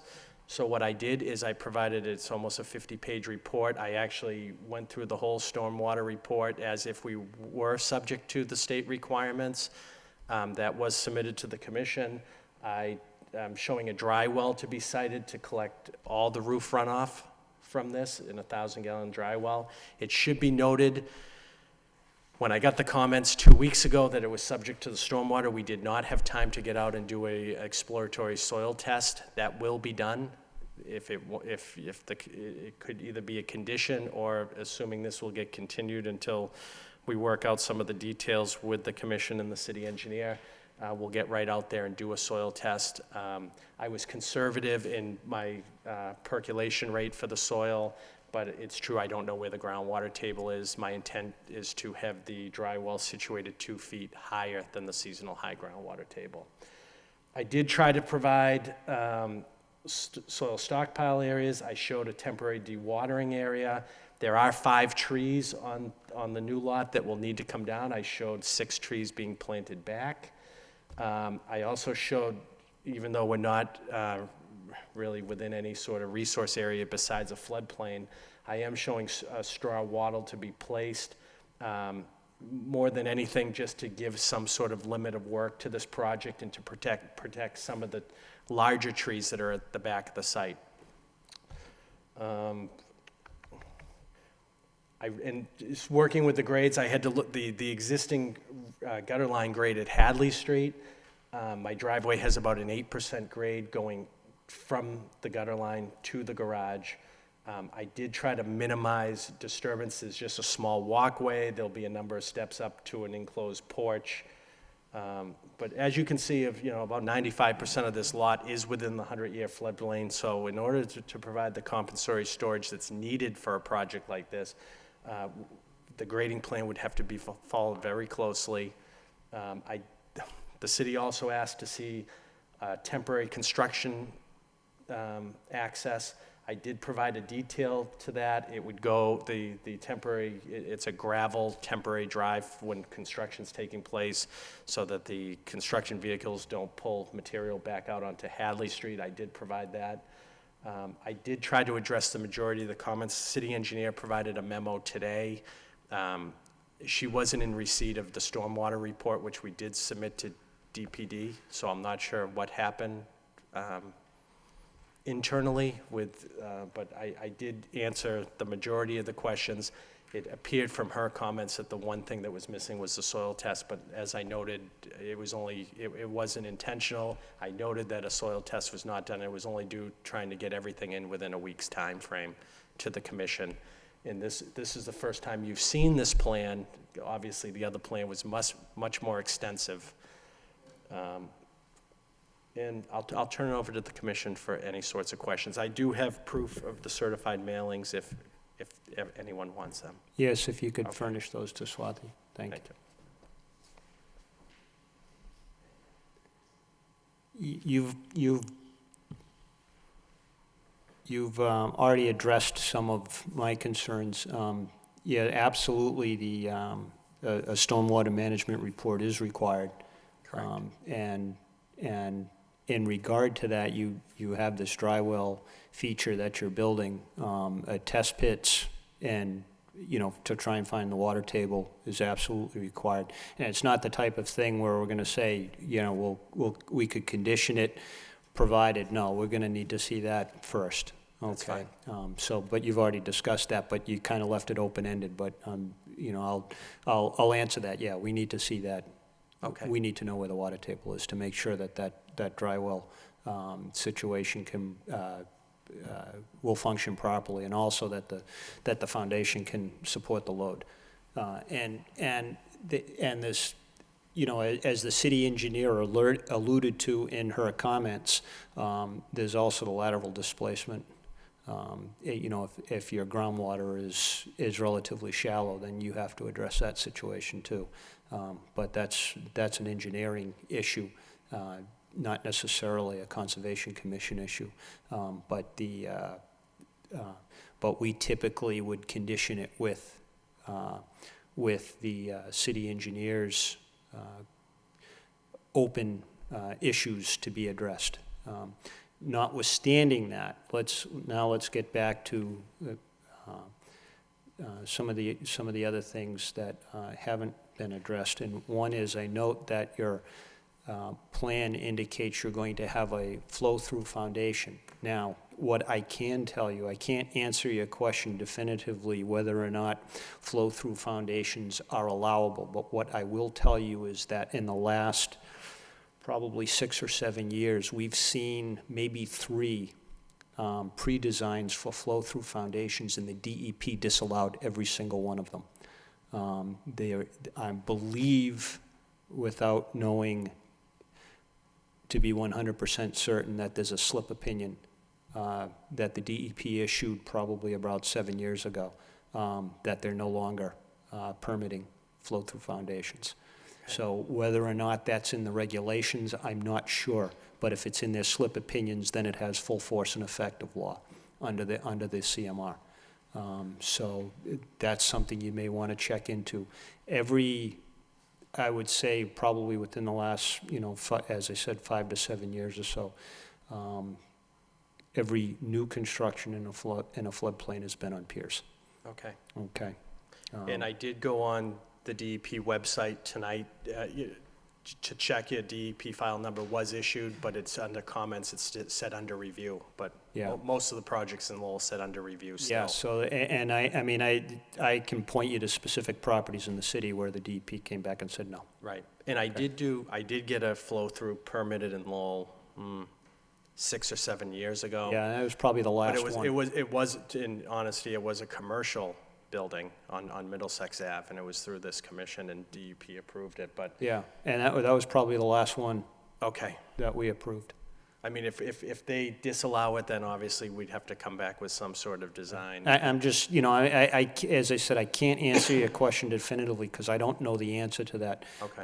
I will defer to the city engineer. If the city engineer says she's not going to give you a building permit, you know, if they're not going to permit it, then you got other problems. So it's not just us. So We just asked her to justify her comments saying Yeah. they're not allowed, just provide us some documentation saying they're not well, allowed. I mean, what I can tell you is I know the DEP's been saying no to them. Okay, fair enough. Okay. Now, let's get to your just on a macroscopic scale. You're going from the 102 elevation up to the 105 elevation, and you're Correct. providing compensation on a foot-by-foot basis.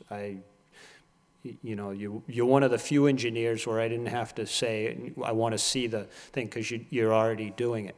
What I will suggest, though, and what I typically require and like to see, especially in a site like this, and this, as you have acknowledged and as it's, you know, readily visible, this is an extremely flat site. Correct. It's also, you're also several feet below the floodplain. We've been in this area several times, and I think, and this is from memory now, I think the flood study, which we no longer use, but can be used as a reference, and I believe your elevation is 104.8, and that's strictly from memory. I actually could check the study. Swati, you have a copy of it, I'm sure, in the office, but you're going with the 105, which is fine. That's very conservative in this particular case. Your 103 to 104, you're providing much more than 5% excess storage. However, at the 102 to 103 and the 104 to 105, you're really tight. Yeah. I would like to see, as far as your flood storage capacity, that figure be in excess of 5% of your fill. Okay. Okay, you're about halfway there on both of them, just to let you know. I think it was like 37, you're, and I think in the mid 700s on the 102, 103, and in the mid 900s on the 104, 105 elevation. And it's not much that you have to provide, but you're gonna have to find it. Okay, I think you can do it. Yeah. But and again, I don't know what your margins of error are, but in construction, it's probably much more than 5%. But I'd like to see that. Okay. Okay? Yep. I don't think that's too much to ask for. Nope. Now, I have some questions, though, about your actual calculations. The city engineer alluded to some of them about, I think you need to provide a little bit more detail. Okay. She's the engineer, and she's looking for the actual figures. I'm more forgiving myself. I don't need to see every, if we're putting it on piers, yeah, I like to see the thickness of the foundation or the volume taken up by the piers, multiplied by how many of them there are, or how many, obviously, but for me, I'd accept that, total stringers for your decks are filling this much. I don't need to know back or front or whatever. I just want to make sure that they're all accounted for. Okay, I think the city engineer is looking for much more detail than what we would be looking for there. I can provide that. I did do, like, for example, for the foundation walls, I know they're 10 inches thick. I know the perimeter of the walls, and I calculated on a foot-by-foot basis, and I tried to give a summary on a foot-by-foot for each impervious structure placed on this lot, how it would incrementally change. Okay.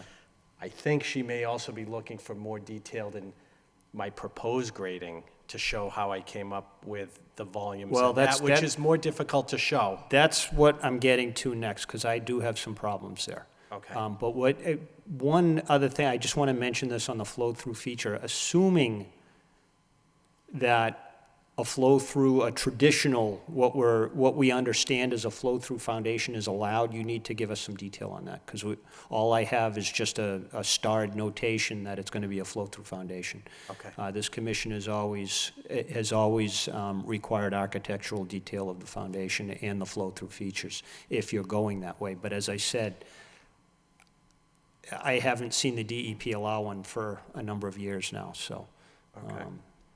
Okay, now getting back, I'm going to go with a couple of small things, and then I'm going to get into a couple of bigger things. At 40 Hadley Street, the proposed new structure, to the front left of it, up at the street, you have this finger of new grade at the 104 elevation. What is that? And I don't see any compensation for that anywhere, because you're extending from the 104 elevation down into the 102 elevation. What is that feature? That feature is, if you see, I have a proposed 104 contour coming across the existing driveway that services 30 Hadley Street. I'm bringing a 104, I'm cutting that driveway down in elevation. If you see, there's an existing spot grade of 104.7 at the existing driveway. I'm cutting like 6 or 7 inches out of that driveway. Mr. Daly's gonna have to rip out that driveway, regrade it at a lower elevation, and then resurface the driveway in the same footprint. So that's what I'm attempting to show there, that there's actually a cut in elevation across that existing driveway. No, okay, you're over by the, in front of 30 Hadley. Okay. I'm talking at 40 Hadley, yeah? No, right up at the street. Yeah, right where the red maple is. No, the other side. Yeah, what is that? This finger here? Yeah,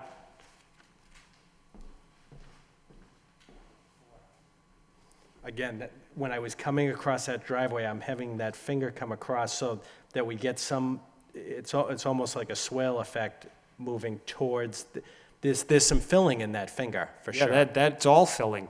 Right. And it's basically to make the transition. Moving back along the house, I have that small wall, and then it's gonna step off to elevation 103, which is basically like 6 inches higher than the existing grade. So that 104 finger was basically a transition grade to get me, and I can look at that grading a little closer, Mr. Yeah, Chairman. hold your thought on that, because that contour slightly to the right is 105 that runs in around the front of the house into the wall. Correct. But then you go right to a 103 grade. That doesn't make any sense.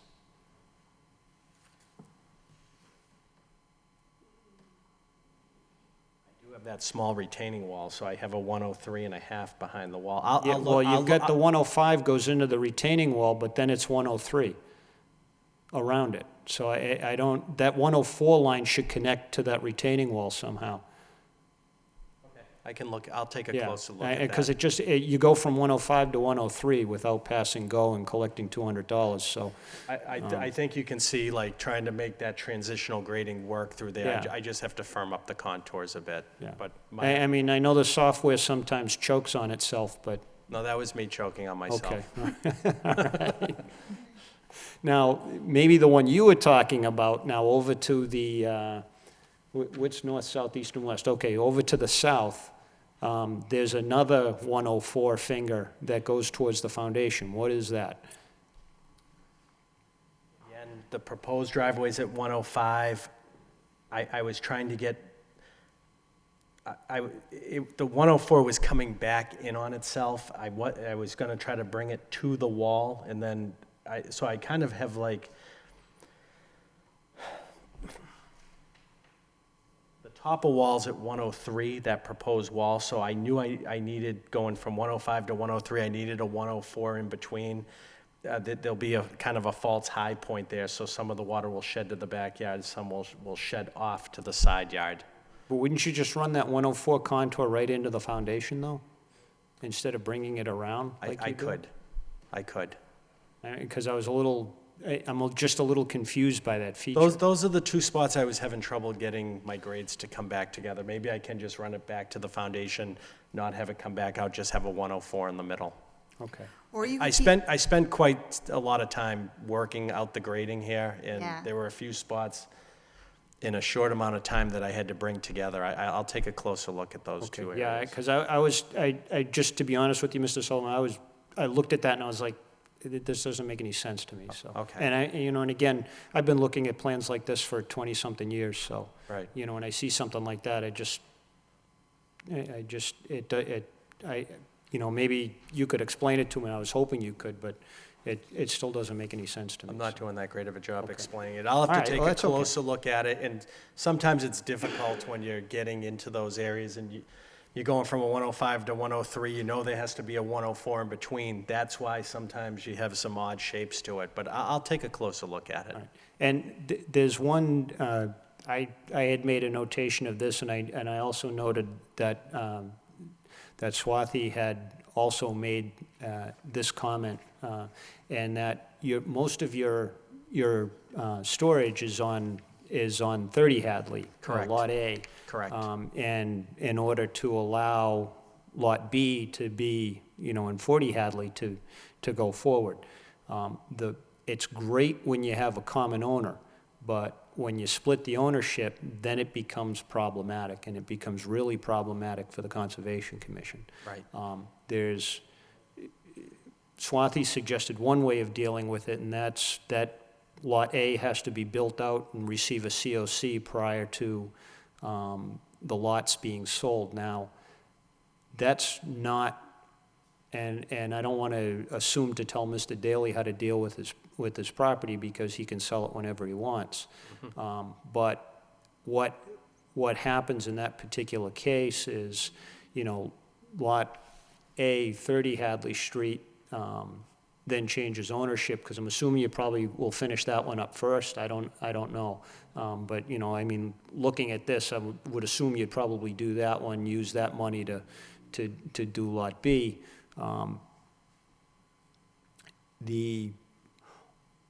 The other solution, and what wasn't mentioned, is we can put a permanent condition, just to let you know, would put a permanent condition on Lot A.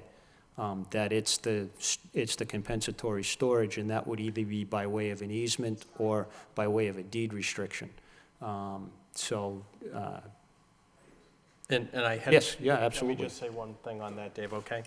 And I also thought about that. I said, what would, let's say I bought number 30, what would prevent me from just going and start to regrade the lot and Yeah, exactly. re-landscape it? What would prevent me is it's still within the 100-year floodplain, so. But not all of it is, only some of it is. But it's only the very front portion, so any of the work where I'm proposing the regrading is within the 100-year floodplain. So Not on the north side, though. That that 104 contour that you're carrying on the north side, all of that regrading is outside of the 100-year. This heavy line is the 105, so this is the only area that's above the 100-year floodplain. Okay. So this 104 in this area, that's still below the 100-year flood elevation.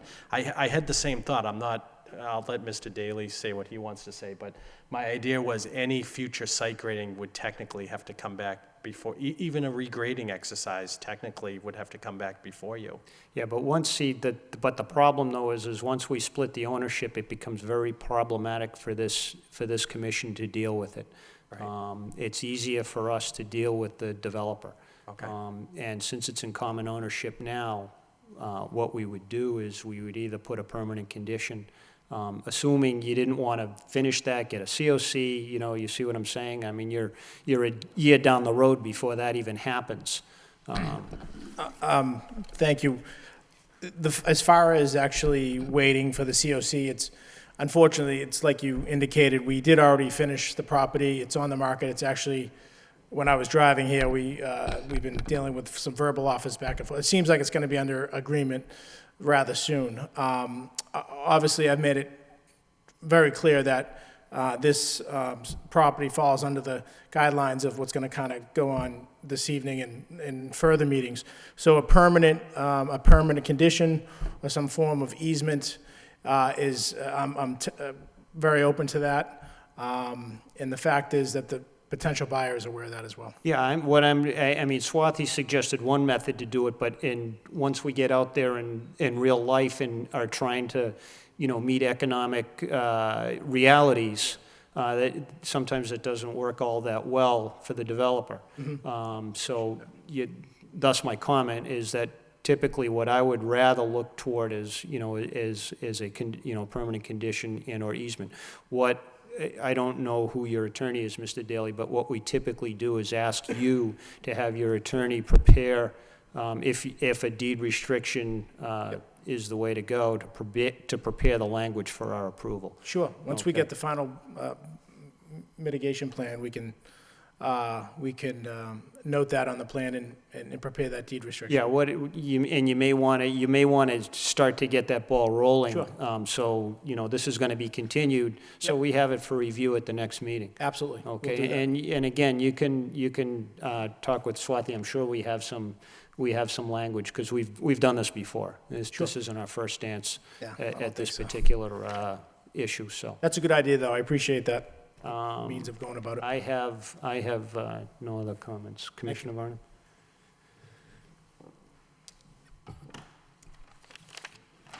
I was out here, I was out at the site probably 3 weeks ago before the last meeting, and also today. And I was amazed in this age of wetland awareness that work had been done on the site, grading, filling, repaving, and not an improvement in my opinion either. This is your stick, Mr. Daly. I borrowed it from your site. I stuck this stick in the ground in several places, and it went this deep, loose fill, that deep in the rear of the property, the side of the driveway. And other parts of the yard, this is where the house sits, were at least 3 or 4 inches deep in fill that had been newly placed there.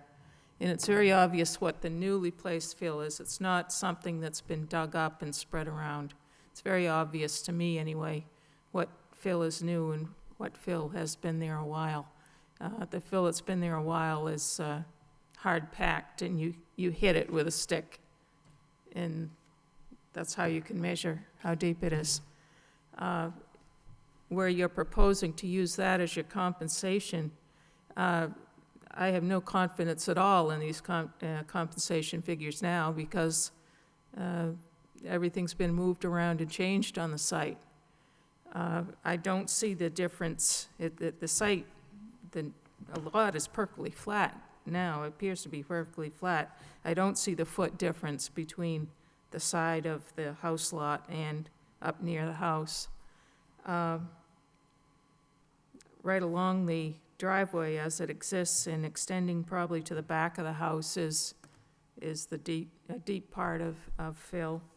And I'm just really disappointed that happened, knowing that this was floodplain.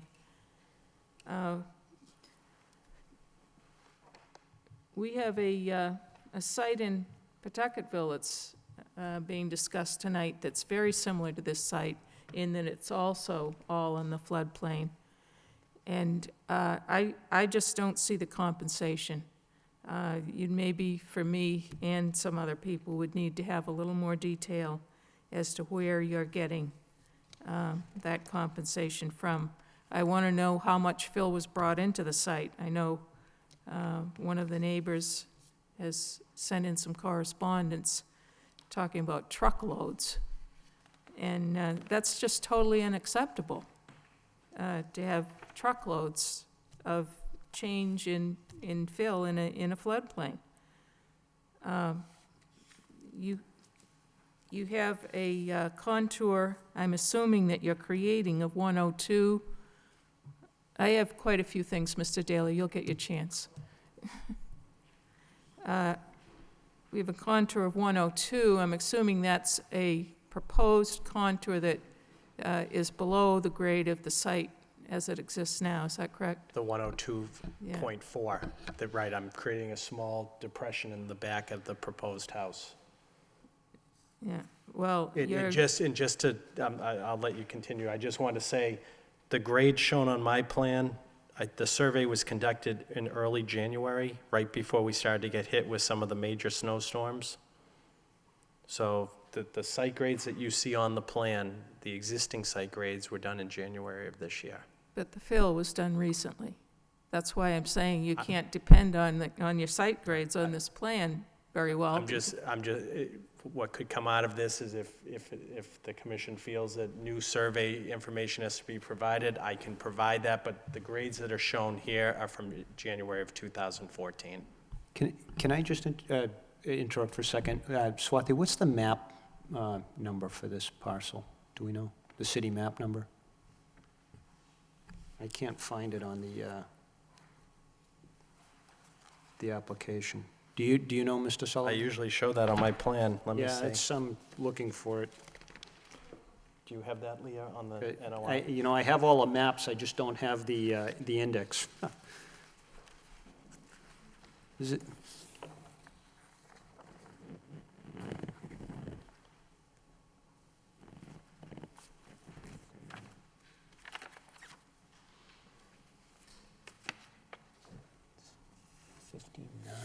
Okay.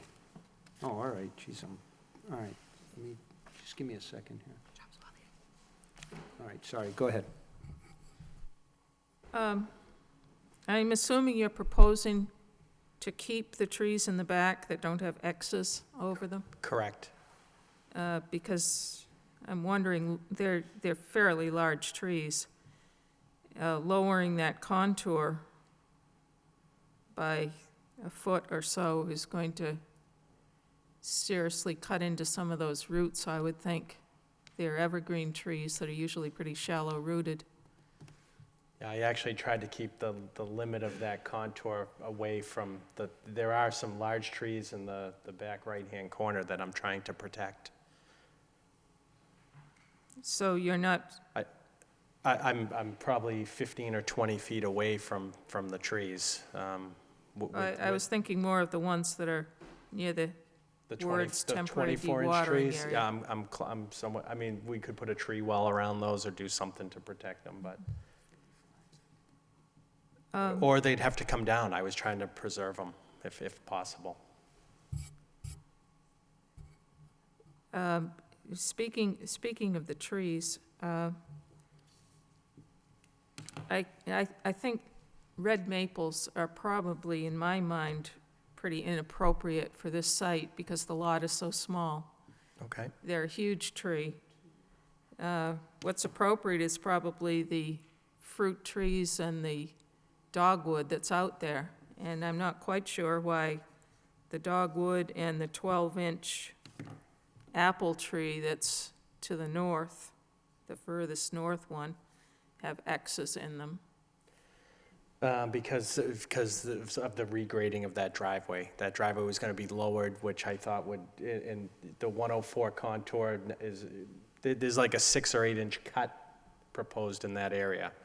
Are you saying you're going to dig up the newly asphalted driveway and lower it? Correct? Is that part of your compensation? Yes. That doesn't really show on this plan, does it? It does, yeah. Well, you see the proposed 104 contour right along the property line?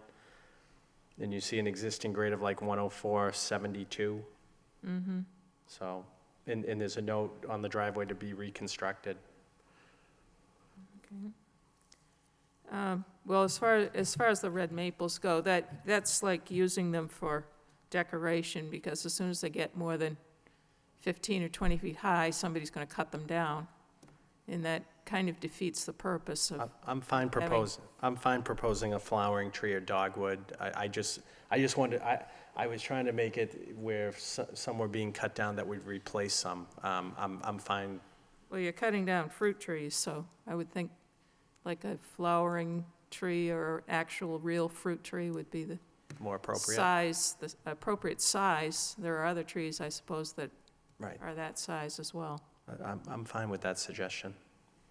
I'm curious as to why, we've run into this before, why the water table isn't located before you get to this point on the plans, because it seems to me it's critical as far as putting in a foundation Okay. as to where the water table is. Well, we're above grade with the basement floor.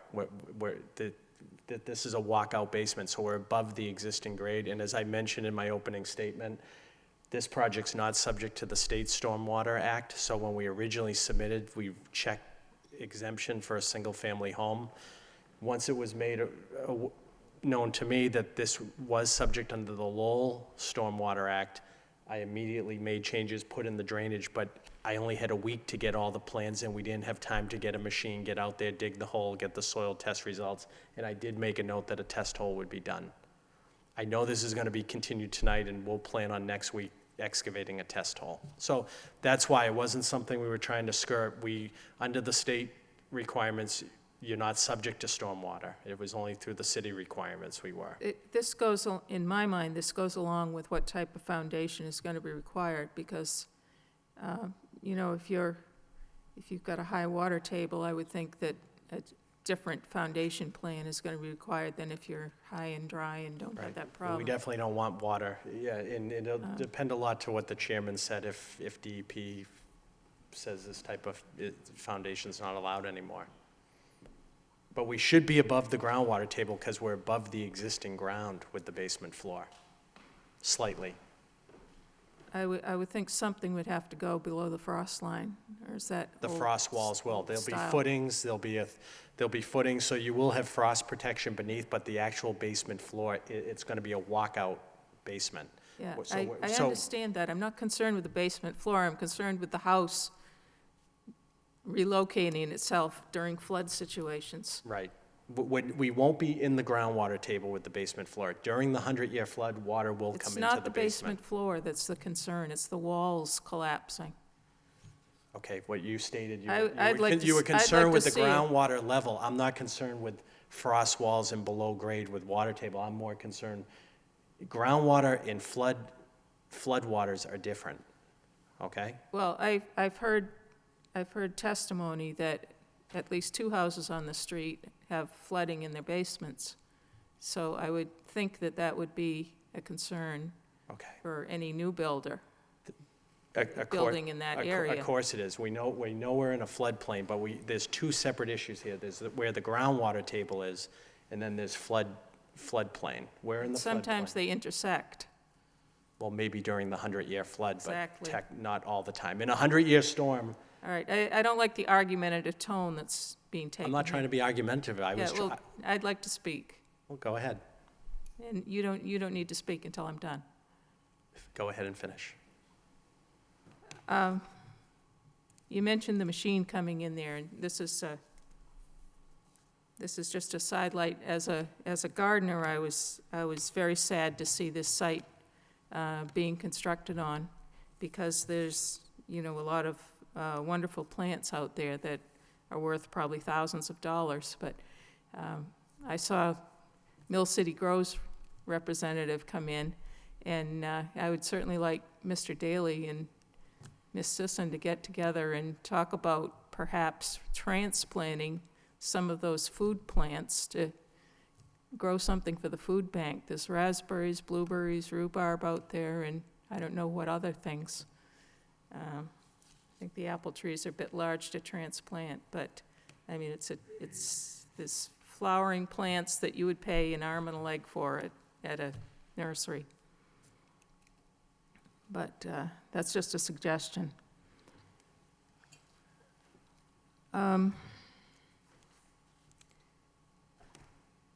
So just to recap, I'd like to see the water table. I'd like to understand the compensation in a little more detail, and I'd like to see a foundation plan for this site, and perhaps different plantings proposed. Just hold on for a second. The adjustment for the COL data was 55.2, right? I think so. Yeah. Mr. Sullivan, just as a point of reference, the 1976 city topo maps, their elevations roughly track your elevations that you show on the plan. The only problem is they're 2 feet lower Okay. than what you're showing. The benchmark that I'm looking at is a 45-foot contour and adjusted for the city of Lowell datum, which is 55.2, brings it up to 100.2. The next contour, you're showing a 103 contour that runs roughly through the existing apple trees to the front, and I'm looking at a 101 contour that roughly tracks that same contour on the city topo. Right. And if that lot's been untouched for, I mean, it's kind of hard pressed to find a 2-foot elevation change now. I think, Mr. Chairman, I think it was due to, the recent updates are based on the 1988 NAVD datum, and there's a difference from the city datum. I met with the city engineer early on, and they showed me the conversion factor to use. Okay, do you have that conversion? I do. I don't have it. Do you know off what the it is off the top of your head? Not off the top of my Okay. head, but it was close to 2 feet. Yeah, it is close to 2 feet. Oh, He's is it, correct. they've adjusted it then? Yeah. Oh, Yeah. okay, So that could be. They gave me a table because I had to convert the city base back to Right. NAVD. Well, that's the datum that I'm using is the 55.2 Okay. now. If there's been a recent error that they've caught, I'm not aware of it, so, and Commissioner Beardron's indicating such, so, all right, yeah, if we could get that correction, I'd appreciate that. Because Okay. then that'll track with what the city topos are I showing. actually spent a lot of time on that because I was comparing numbers and things weren't adding up. And I actually went and met with the city engineering department to work through it. Yeah, and the NAVD 1988 that he is using is the correct one, and he should be using that. All right, so the correction's probably 57.2 then instead of 55.2? Is that what it is? That's what it is? Okay, then that corresponds. The only problem, though, now is that Commissioner Varnum made a comment about the depth that she was going to, and your 103, which would be, so I'm looking at instead of a 101, I'm looking at a 103 contour now. It cups out as opposed to going across the property, so that indicates that at some point in time, there was about a foot of fill, which kind of is corresponding to her stick now, in probably 1/4 of that 40 Hadley Street lot area. I'd like a computation of exactly how much fill that was. I'm Yeah, sure that- because what I'm looking at is, even though what you're showing on your plan, there is some difference, okay? The southerly portion matches up, but once you get into the interior, it folds back and comes back along itself on the city topo, but on your map, it shows it extending up into what you're now calling Lot A, whereas it's not showing that on the city topo at all. Okay, Okay. I did, in January, I did do detailed survey work. I didn't see any fill placed at that time. Mr. Daly had just come into ownership, called me within 2 weeks to do the survey. I got out there before the snow hit. Any fill that's come in since that time, I'm unaware of. I haven't been Okay. back out to the site. I mean, well, no, what I'm saying is, I'm saying you took shots and did your thing. What I'm saying is that's where it differs. Okay. It's not a recent thing, it's different. It may have been that it may have been a little ponding area back there, and they might have filled it in who knows how long ago, I don't know. Right. Because what I'm looking at the city topo, it looks like there would have been a ponding area. And again, you're not looking at the city topo, I am. Okay. I'm looking at it right now. It looks like there would have been a ponding area, right where the house is, basically. That would have been the low point on that property. And right where the proposed house is. Right behind the apple trees there, that line of apple trees. I'll have to take a look at it. I did take over 200 shots on the lot, so I think my survey might be more And detailed the than owners might have, city's. the owners might have filled it in, they might have Over just time. brought in fill to keep it from ponding at some point in time. If that's the case, there's not much we can do about it. Right. But I think you need to address The difference. Commissioner Varnum's concerns that it appears that fresh fill was brought in on the site though, too, so, I agree. okay. All right. Commissioner Lovely? I'm going to be brief because I think I agree with your assessment. We're likely to continue this. I think you've got some things to take care of with respect to, pilings versus flow-through foundation, in terms of what's the structure that the building's going to be built on. The regrading issue. So the only thing I would ask is, even if it's a walkout basement, in a 100-year event, you're gonna have flooding in there. I just think it would be prudent to, when you're thinking about building and things like furnaces and all that, having them at an elevation where they're not gonna get flooded, Correct. even if it's only gonna be used for storage. Don't wanna be building a furnace, right at grade, Right, and having it be 3 feet underwater potentially in a 100-year event. right. All the mechanicals are going to be sited on the first floor. Okay. Other than that, I would just be echoing the comments from the other commission members, and I just think, for one, we'll probably look to continue this and then have you come back and we can kind of get some confirmation as to whether we're going with flow-through or some level of pilings. You can kind of work out the contours a bit more, a little bit more detail on the flood storage, and take it from there. Okay, So nothing further, thanks. thank you. Commissioner Beard? Some of the engineer's comments that the flood storage calculations are incomplete. There are 2 porches, decks, stairs shown on plans. Only the small porch is included in the calculations. And also that there is not enough information provided to verify the per-foot calculations of floodplain compensation. I know this is really hard to show those cut and fills. This is something I do at work, and I absolutely hate it. Me too. Yeah, it's like the worst thing ever.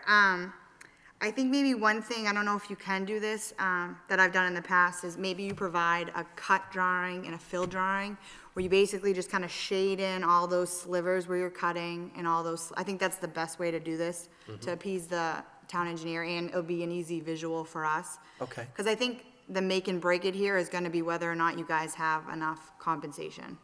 Right. So if you can show that easily, I think that will help. Okay. One of the another thing was, again, if the stairs and the deck, and I don't know, and also the driveway, I don't know if that is right now included in the, I don't know if you're including in your topos versus not listing it here. Because you That- have a nice little list going here. Yeah. You might even want to maybe make that a little bit more detailed and then take that out of your topo cuts. That was one of the comments I didn't quite understand in the memo was the construction of the driveway. I'm showing finish grades on the driveway. Yeah. I'm not sure what the construction of the driveway really has to do with anything that she's making comments on. I think because some of the. It'll be paved. Yeah, some of the driveway is in between that 104, 105 contour. So I think what you did was you gave us some specifics down here, like garage, this, that. Right. And then I think she just wanted to see driveway listed, where you maybe put in driveway up here in your topo. It's kind of like you listed some things but didn't list all, so I think that might help you if Okay. you maybe list some stuff. I think that's what she's getting at. One thing was the concrete pad for steps, the last thing on sheet 2 of 2. Yep, It goes to 4 cubic feet to 0 to 4. right. Is that just because it's a step? That's all it is. It's, the concrete pad is a base for the set of steps coming down. Okay. So there's one in the rear yard for the deck, and there's one in the front yard for the porch steps. Okay. It's small, but they have to have a concrete pad as a landing, so I included it in, yeah, there's one area, there's none, Just but not in there 'cause between it two. steps up. Correct. Yep, okay. correct. A little bit above that, I'm being a picky engineer right now, I'm sorry. The land distance disturbance in Lot A Yep, says 7.654. I think it's supposed to be 7,000. 7,000, Yeah, correct. you just gotta change that to a comma. Okay, And then, I think with the trees the existing trees that you are leaving on the lot, if you could just maybe add a note, let me give you a sec. I didn't hear you, I'm sorry. Yeah, no, that's fine. The existing trees that you are protecting. Yep. If you could maybe add a note on the plan or to the trees that just says, protect trees during construction. Okay, And then, one thing I guess I would like to figure out this deed thing, because I don't want to devalue any property by putting an easement on there. So, maybe either a temporary construction easement, or just, I don't know, something in the deed. I would rather the word easement not even being used, because it will devalue your property, I think. So, I don't know so what's the deal, like, the buyers right now, are you saying, I've made it clear that we're going before the Conservation Commission, yeah, and some of that land might be used as a replication area, or whatever it may be, or the water storage to compensate for the new foundation. so you're like, hey, at the end, I'm gonna regrade this and you're gonna get a beautiful new lawn? Because that's what's gonna probably happen, right? Yeah, okay. Yeah, I think as long as everyone's on board, again, the word easement, when you're selling a piece of property, I don't know if we could do anything about that. That's it.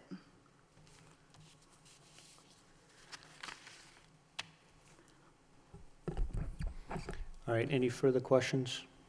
Okay, I'd like to just open it up for comments at this time. All right. I mean, the long and the short of it is, I mean, this is a floodplain issue.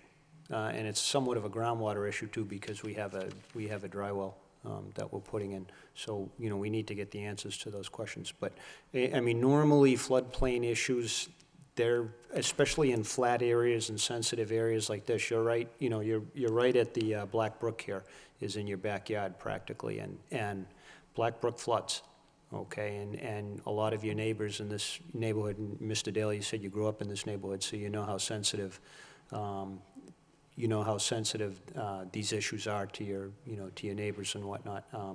So when we're dealing with very flat property, we take and that's several feet below the floodplain, we, as a commission, take a very cautious eye to it and make sure all our Ts and Is are crossed, because, you know, and Is are dotted, because we, you know, you don't want to cause problems. And anytime we can improve the flood storage capacity post-development, we're going to take that opportunity, because I think we have an obligation going forward to future generations to do that, so, okay. sure. And the act requires us to do that anyway, but, all right. Is there anyone here who would like to offer their comments or concerns either for or against this project. Kindly indicate your name for the record and your address, please. Michael Hayden. I live at, I own 25 and 27 Hadley Street, directly across the street. I kind of disagree with Mr. Daly that it was an eyesore, although he has done some great work on 30 Hadley. The lady that lived there, I've been there 27 years, and Mrs. Plood, who lived till almost 100, had a beautiful garden over there all the time. She worked that garden till she was 95 years old. And I asked her one day, I said, you know, how do you keep that garden so great? And she said, well, there's a spring that runs underneath, and there's plenty of water there. I was very concerned when I saw I saw 2 10-wheelers worth of fill come in from a company in Westford. And flowers and stuff around the house at 30 were removed. And that is, I walked over there, and that's a lot higher and a lot more level than it used to be. I used to help her sometimes and cut the lawn, and used to go down, and, you know, there was a lot of dips and stuff in the back of the yard and back at 30 Hadley, and I saw them over there working quite a few days. I worked late nights, so I'm home, so I knew when they were running the bulldozers over there. So that was a big concern of mine. But also a concern is, the house I live in was built in 1822, and the house next door was built in 1812. And we both have water issues. I have a pump, my pump was going, we had a little rain yesterday, my pump was going. 25 years ago, Mr. St. Hilaire expanded the laundromat and car wash, and he put a retention pond in. And since that retention pond, we've gotten even more water. But Mr. St. Hilaire is there to stay. I mean, he stayed with the property, so we were able to work with him and stuff like that. My fear is, I don't have a fear of a house going over there. My fear is, where's this water gonna go? Are we gonna have more problems? You know, am I gonna, when I go to sell my house, am I gonna not be able to sell it because I gotta sell it full of water? Like I said, I have a pump now that goes. And, you know, that's very wet over there, and I'm a little surprised that a perk test hasn't been done yet either. I was kind of wondering, well, are they waiting until the drier weather comes in or not? And I hope not, because that is wet over there. I've walked through there, it's very wet where the stuff is, the garden and stuff. Now, most of the neighborhood, I heard Mr. Daly said he thought they had some support from the neighborhood. Well, maybe they do, but I don't know of it. I mean, most of the neighborhood, English isn't their first language. The lady next door in the house at 1812 was very elderly. So, you know, I talked to the guy on the other side of me, English isn't his strength. He didn't even know what was going on. So, I mean, it's like, I don't think most of the neighbors are aware of what's going on, and I'm very concerned. Like I said, I don't have a concern with a house going over there. I have a concern of where's this water gonna go? Where's all this extra water? And then when they do the snow and all that stuff, you know, because for years, they used to just plow the snow right down in front of the fence where the house is gonna go. Well, that's not gonna be able to be done anymore. Where's the snow from that property gonna go, you know? I mean, all this is flood, it boils down to a flooding issue. And I'd like to, you know, have the neighborhood considered when it comes to this, because like I said, eventually I'm gonna wanna sell my house, and I don't wanna not be able to sell it because I gotta sell it full of water. So, I don't have, like I said, I don't have anything against Mr. Daly, I don't even know him. But I mean, what I've seen him do at work, he's done good work. But I was concerned about that grading that was already done there. Thank you. Thank you, sir, as are we. So, is there anyone else who would like to offer that? Is there any questions for Mr. Hanley? No? Okay, anyone else who would like to offer their comments or concerns, either for or against this project? And again, if you speak tonight, that's not going to preclude you from speaking again. This will be continued to our next meeting, and that will not preclude you from speaking again. So, is there anyone else who would like to offer their comments or concerns, either for or against? Anyone else would like to offer their comments or concerns, either for or against? Certainly.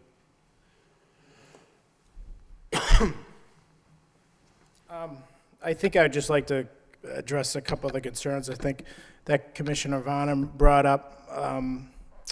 One of the things I have been acutely aware of is the fact that I think it's been alluded to that there was some ignorance on on our part in doing some things there that were potentially not within the regulations of the city. I can assure you, I've had a number of gardeners and people who are in that realm request that they take plants and trees and other beautiful flowering bushes there, and I made it specifically clear I will give that to everyone and anyone at that time. Once we figure out, I said I cannot do anything on that lot. One of the other things is we were going to think about cutting down trees or trimming them back. The first thing I did was I contacted Ms. Joseph, and she made it abundantly clear that the best avenue is you could potentially do some trimming or whatever, but don't do anything more than that. You have to get the commission's approval. So I did that. I waited, and we didn't do anything on that lot. Even my daughter the other day wanted to go over and grab some tulips that were growing. I said, Kennedy, you can't go over there, you know. So I guess you know, to think that we've been ignorant to that fact is totally false. As far as the fill, I've sent pictures over to Swathi. We did. There's a percentage of the front of this house that we did put some new flowers in and some mulching during the construction. It got up. It all get, you know, it get washed away, I guess, and got beat up. So we tried to dress up the house. I think the house looks pretty nice compared to what it was. Maybe it's an overstatement to say it was an eyesore, but I can tell you what, I've had a number of people tell me how nice it looks and how much it increases the value of their houses in the neighborhood. And secondly, I did send over emails with pictures to Ms. Joseph. And I think they were forwarded on to you that I would invite the commission to come out there and shoot grades if we need be. There was an old shack that was in the rear of the property. And when we were working on the house, it was wide open. We were storing some of our equipment in there, and one night we got there, and it appears that someone tried to rip off the door and go through the back of it and rip off the siding, and it was leaning slightly, so we had to take that down and take it away. I don't think Mr. Hayden would deny that. And so there was a slight hole in the ground. We had to bring some fill in there to bring that out. Was it graded out? Slightly, potentially it was, but it was only for a safety factor. But I can tell you the grades haven't changed significantly enough to be adverse to any stormwater issues. So that's all I'd like to say. I'd like to say that I'm looking forward to working with the board in the neighborhood. I've done it in other areas. I look forward to doing it here. I understand that there are some issues that we have to work through, and I look forward to doing that with you. Thank you. Question to both of you, Mr. Sullivan and Mr. Dilly. Will you be able to address the answer or the questions that we've asked and that the city engineer has asked and the comments from the DPD by the next meeting? Absolutely. When is it? What's the date on that? Looked it up right now. Yeah, what is it? June 11th. And it would be 7 days prior, it's 2 weeks from now? Sure. Yeah, so you That's a lot. basically have a week to make your submittals, so. Sure. That's a lot. We'll do that. Yeah. Now, the question I have is I have to take my excavator out there and dig a hole. Do I have to get approvals through the board to do that? I mean. No. Okay, all right, I didn't want to make sure. The other question I had, you had brought up about the DEP denying flow-through foundations as of late. Is that process start here, or is it something should start? I know you guys would like to see a design on it.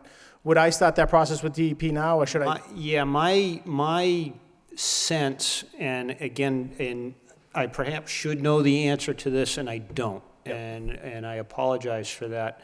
My sense is that the DEP about 6 or 7 years ago issued a slip opinion whereby they are no longer permitting and allowing flow-through foundations. Okay. There was one out behind the university athletic fields, was the last one that came before this commission for a flow-through, and we permitted it, and the following week, the DEP issued a superseding denial on it for precisely that reason. Sure. And since then, we have not had another one. Okay. Okay. Every new construction or addition that has come before us has been on piers. Sure. I've just seen a couple recently, not even Lowell, but also just up in Salisbury. I was driving by there, and they're doing a flow-through foundation. It's just, I've known about some. It should be interesting. Well, coastal stuff is different than coastal regulations. It's a different book. Yeah, I understand that. So you think I should just try to start that process now to figure out? Yeah, I would, because otherwise you're in a situation, Mr. Daly, where you have to get full architectural foundation plans in front of us prior to us issuing an order of conditions, as opposed to piers and whether or not the ground is suitable. If you've been watching us online or on TV, we just went through this issue in another site, and it didn't work out favorably for the applicant, where they couldn't provide any sufficient engineering to demonstrate, and it's one of many reasons why the project was denied, but one of the reasons was because they couldn't provide engineering to indicate that the ground would be able to support the loads, and it was a very similar property to this. Sure. So. All right. Yeah, Dave, Okay. if you go online to the DEP website, there's a wetland contacts hotline. Yeah. And it seems like all the members of the DEP are kind of known, there's like a culvert lady and a Okay. this. So you should just say, hey, flow through basement in a floodplain, inland. Sure. Yeah, and Hopefully plus, they'll yeah, assign and you the somebody. the slip opinions are all available too. Okay. I mean, you can get those too. I mean, a simple Google search would probably give you an answer to that, so. Excellent. Well, I appreciate the board's time. All right. Thank you. All right. So is that something you think you can make your submittal timelines? Yeah, I believe so. And as far as the flow-through. You only have a week, that's, Yeah, as far as the design of the flow-through, those formulas are right in the National Flood Insurance Program. Some of those formulas that we've used, the architect already had it almost done or complete, but I didn't want to submit it until we figure it out from that comment from the engineer that there's a question about the actual flow-through. right, there's a formula for how big they have to Correct. be based on the square footage. And that's essentially done. So I guess the biggest answer is trying to figure out what the DEP's stance on that is right now. All right. He can just ask for a continuance, right, if he doesn't make it? Well, yeah, but you don't want to keep coming back. I'd rather just set one date now and, Yeah, that's a lot of work to do in a week.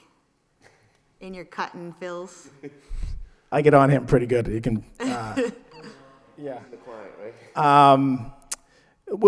I think we can make the next meeting. all right, at the request of the applicant, do I have a motion to continue to the next meeting? I'll make a motion to continue to the next meeting. Seconded by Commissioner Lovely. Any further discussion? All in favor signify by saying aye. Opposed? Aye. The ayes Thank have you. it. And that's the June 11th meeting. Thank you. Thank you.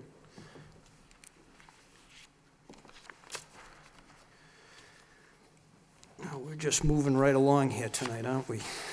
Third item on the agenda is a notice of intent, a new one, Verizon Wireless, concerning DEP file number 2060729, project location is 525 Pawtucket Boulevard, and it's to install an electrical generator within a 100-year floodplain and wetland buffer zone. You have exactly 30 seconds to make your presentation. Mr. Chairman, members of the commission, good evening. My name is Tom Hildreth. I'm the lawyer here for Verizon Wireless tonight. I'm going to do a very brief introduction before I turn it over to our wetlands representative, Alec McLeod, who's going to set up his tripod. Also, if questions arise, George Evsuk is with Verizon Wireless Real Estate, and Todd White is the construction manager for Verizon Wireless for this project.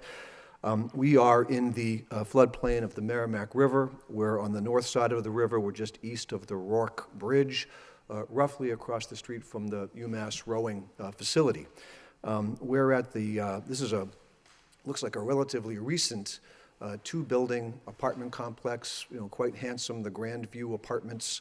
There are two buildings. One sits a little closer to Pawtucket Avenue than the other, Pawtucket Boulevard. We're behind the rear of the two that are further from the river, still within the floodplain. Just to kind of locate you in the project, this is a very typical wireless communications facilities. We have antennas that will go on the roof. We have some equipment that will go in the attic of the building. What we're talking about tonight is the kind of the tertiary power source, in the event that the primary service fails and the backup batteries fail. This is a generator, a natural gas generator that will be tied into the natural gas that's there at the property, that we're proposing to elevate above the floodplain, the generator itself, on a steel frame that's roughly 10 feet by 15 feet. And what we're talking about is the displacement volume of the 4 piers or pillars that will hold that cage above the ground. We're not proposing any compensatory storage, and I'll let Alec McLeod, who's with Northeast Land and Water, explain our notice of intent and the rationale behind that. Thank you. Hi, I'm Alec McLeod. Swati, I'd like to hand you the pulse right there. Yeah, so this is a, as discussed, this is a basically a set of 4 piers that are holding up a generator on a platform. The piers are begin at the ground elevation, which is at 97 feet, and then extend upward to 100 feet, which is the flood elevation in that location. If you've looked through the notice of intent form, you've seen a number reported. This number was based upon the civil engineer's initial projection of what the of what he was going to have there, and what he'd projected was a set of 4 2-foot diameter, essentially sonotubes, concrete piers that would then go down into the ground. So what's actually going to happen is represented on the plans that are in the notice of intent, and I'll bring that one up.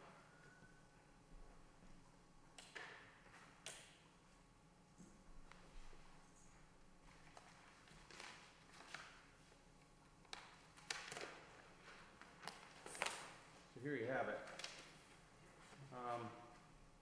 The piers come up and end basically just above the ground, and then you have these steel I-beams that are on top of them.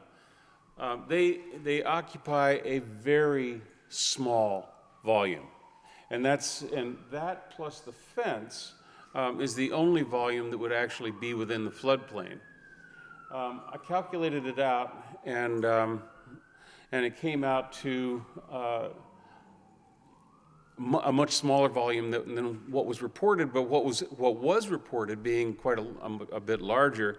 I worked out how much that displacement would elevate an acre of water, a bit more than 200 by 200 feet, and it comes out to slightly more than 1/100th of an inch.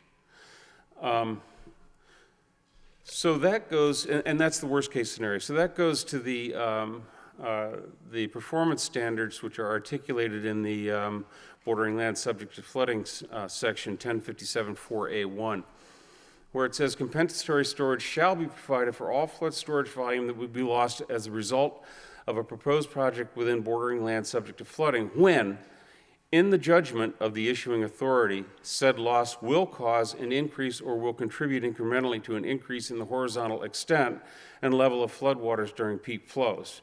And what I'm submitting to you this evening is that, 1, it will not contribute to the horizontal extent, because even only an acre of land or of water would go up by 1/100th of an inch, and that area of the Merrimack River is considerably larger than an acre. So you would get neither horizontal extension of a flood, nor would you get any detectable vertical extension of a flood.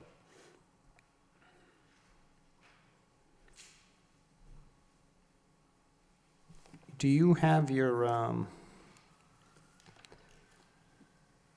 I have two piers. You've got two 2-foot piers at approximately 1 foot above existing grade, correct? This is actually 4. It's those are 4-foot sections? No, I'm sorry, there are 4 piers. Yeah, there's 4 piers, but only 2 of them are a foot above the existing grade, correct? Yeah, that's correct in this drawing, yes. Yeah, and the other 2 are essentially at grade. That's correct. The engineer's calculations were based on those 2-foot diameter piers extending all the way up to here. Yeah, but you're not doing that. We're not doing that. Right, so what I'm looking at is essentially I've got 2 2-foot diameter piers extending a foot above the existing grade. Right. Okay, so I've got, that gives me 6 cubic feet of fill for those 2, Yeah. 6.24 cubic 6.28, feet. yeah, right. Of 2830 fill. and What I don't know is what are the dimensions, what are the cross-sectional dimensions of the steel girders? The steel girders are 8x8 I-beam girders, and each one of which has a cross-sectional area of 16 square inches. Let's see. So that if you have, Translate that into square feet. okay, I will. So that if you have 4 I-beams, which we're proposing, you have 48 square inches, you divide that by 144 per square foot, and you come out to 1.33 square feet. 1.33? Yes. That's for all 4. Right, so you have 1.33 cubic feet per foot of elevation. Right. We have 3 feet of elevation, so the total volume associated with the steel girders is 4 cubic feet. 4 cubic feet on top of the 6, so we have 10 cubic feet That's correct. of total fill. The DEP has told us that there's no, and then we have the fence. Right, now what was originally proposed was a stockade fence that would have 4x4 posts. However, the comments that we received indicated that we should do a better job of having through flow beneath that. So the design has been changed, and I have some drawings of this here. I have some details that I'd like to provide you, if I can dig them out, of a chain link fence. And that would be a chain link fence that would have no obstructions within the mesh below the flood elevation, but would have the vinyl strips above the 100-foot elevation.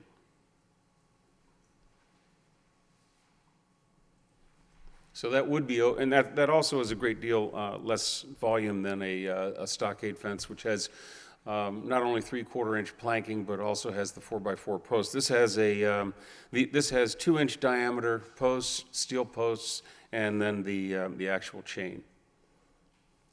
What is the, all right, never mind. It's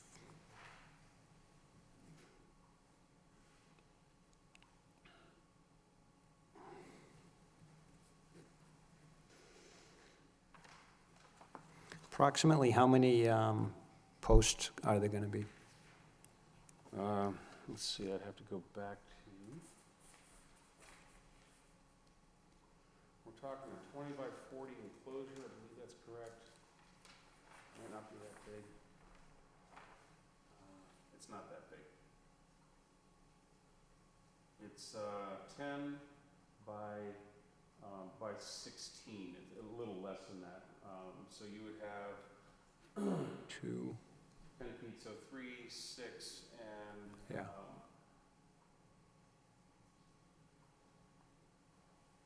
We'll give it another 6. We'll call it a generous 12 post. Okay. At 3 inches in diameter? Are those? 2. They're 2 inches in 2 diameter? inches in diameter. Yeah, so if you have a 4x4 post, you essentially fit 4 of those within the same footprint. Yeah, have you received any DEP comments on this yet? I have not seen DEP comments. All right, because we had one not too long ago where the fill wasn't all that much more than this, and the DEP issued a superseding denial on it. The DEP's not accepting negligible fill anymore. Okay. Okay, I mean, a wheelbarrow in areas like this has to be compensated for. And I understand your comments about 1/100 of an inch over an acre. Yeah, literally. That's the first time I've heard that characterization, but you have to understand that you're in an area that has had 2 major floods Yes. in the last decade and a half. Yeah, I've seen the photographs. Last decade. But And it's not just what your project contributes, it's the incremental effect that this commission nor the DEP is accepting anymore, okay?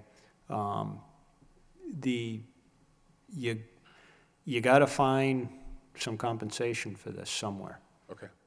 okay?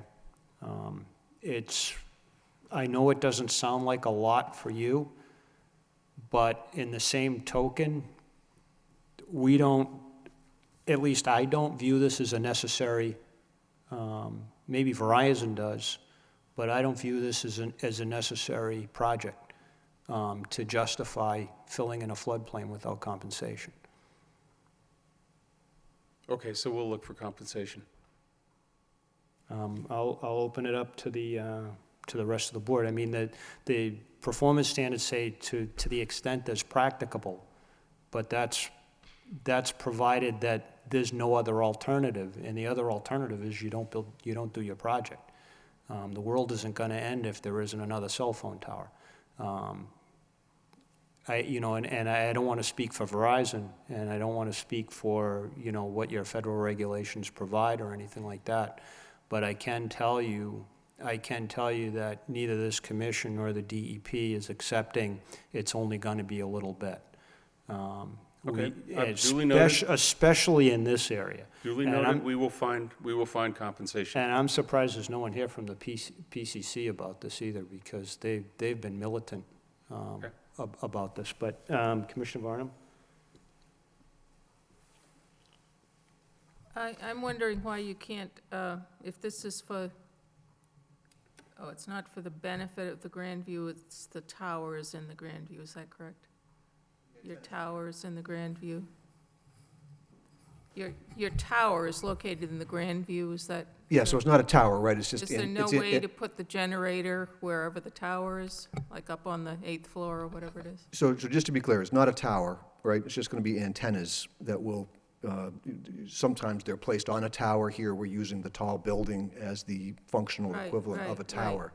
And we did look at other possible placements of the generator. And for reasons having to do with safety of the cell technician who services the site, it didn't make sense from a safety point of view to put it on the roof. We looked at possibly commandeering a parking space. There's grade level parking under the buildings. Apparently, they're all accounted for. It's an optimally developed site, so the landlord was not able or interested or willing to sacrifice a parking space. So we've got it out back behind the building.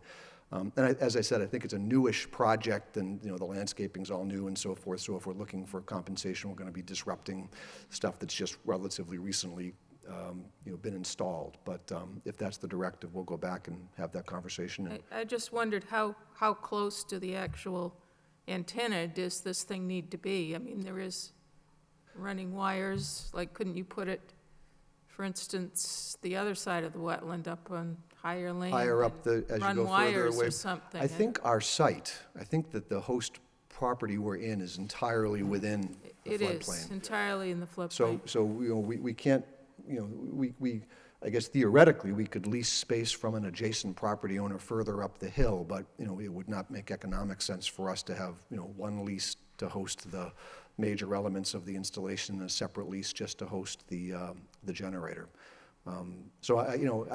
There is some handsome landscaping in the back of the building. There's some picnic tables and benches, and there's a little pond and so forth. And, we'll work with the landlord to find a place where we can maybe enhance his landscaping and provide compensation at the same time.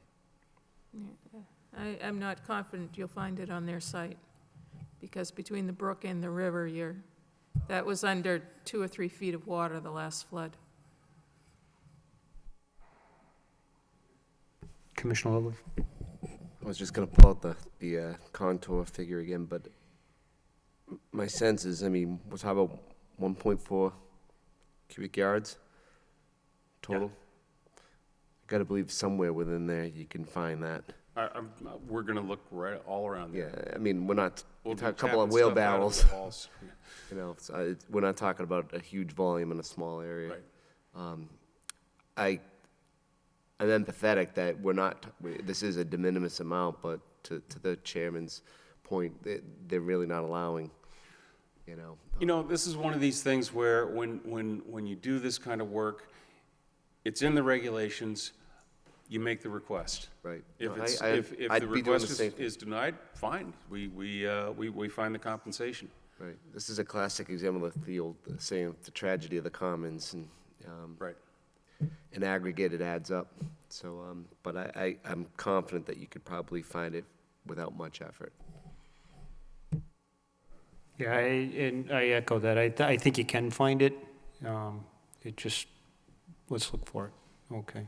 All right, Commissioner Biedron? All right. All right, is there, and again, this is on a notice of intent, is there anyone here who'd like to offer their comments or concerns either for or against? Is there anyone here who'd like to offer their comments or concerns either for or against? Is there anyone here who'd like to offer their comments or concerns either for or against? Okay, hearing none. At the request of the proponent, do I have a motion to continue until the June 11th hearing? And you think you'll be all set for that time? Yes. Okay, there's a 1 week, 7-day submittal requirement, so, okay. All right, thank you for coming in. Sorry for making you wait so long.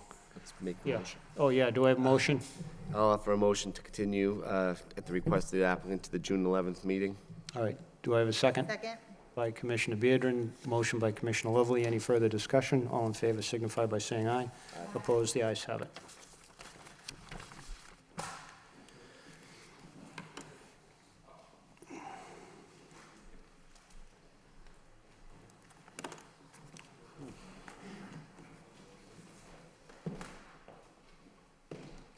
Finish by 11?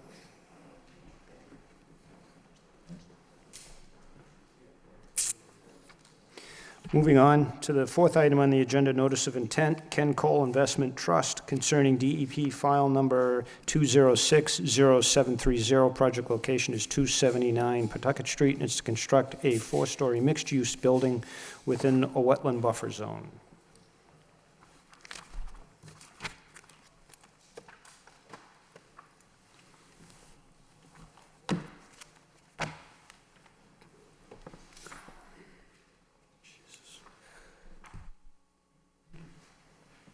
Good evening, Mr. Chair. Brian Goodrow with Hancock Associates. Good evening, the rest of the And what's your board. name again, I'm sorry? Brian Goodrow with Hancock Associates. Joe Pesnola says his regards. He was unable to make it tonight, along with He's not skiing, is he? not the weather for it. So this project is at 279 Pawtucket Street. Essentially, is a project that was before the board in 2011. That project did not move forward, even though it did receive approval from this board. We're proposing a 4-story building, 2-tiered parking lots, 6 units with mixed-use office and retail on the first floor. In terms of the site, the site itself is located right by the Northern Canal, with BVW that is directly adjacent to the canal. So the back portion of the site is within the buffer zone. To continue more floodplain discussion this evening, there is a section of the rear part of the site that falls within a delineated Zone A, which does not have an elevation that's associated with it. There's a unique attribute to this site that we can find that elevation, and it's the Pawtucket Dam, located up on School Street. Essentially, what we did is you look at the elevation of that dam, and that's going to define your theoretical highest at a very conservative elevation. That elevation across our site is 42.6. Now, we're doing work to probably around the 47 elevation, which is 3 feet higher. So we're not actually proposing any work within floodplain. This is also part of the previous project that was before the board in 2011 that didn't move forward, and it was concurred with that elevation. In terms of the site itself, stormwater is going to be collected through underground infiltration, StormTech SC740 chambers. There's going to be 2 specific isolator row configurations coupled with deep sump and hooded catch basins, providing our treatment, our recharge, and fully meeting all the stormwater management standards.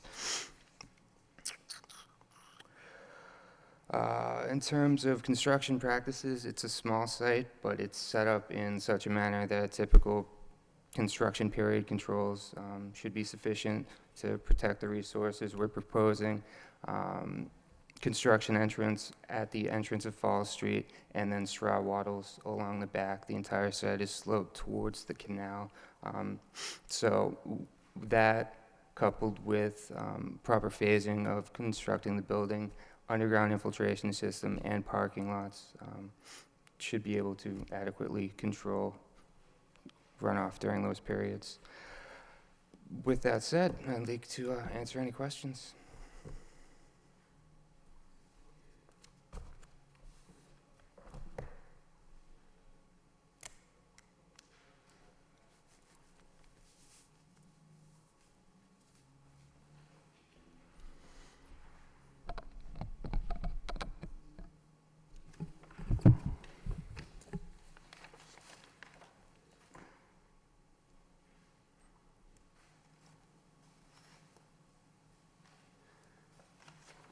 What's on this site right now?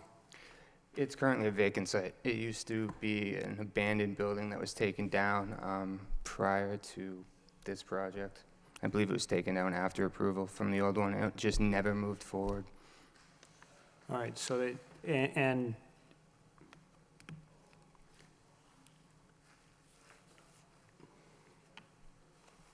I'm just, I didn't get a chance to get out there and look at it, but I'm just, I remember the, I remember the work. Was this the Sisters of Charity? Did they own this property? That's next door, actually. They own a property next door, and this is next to the Lauren Funeral Home.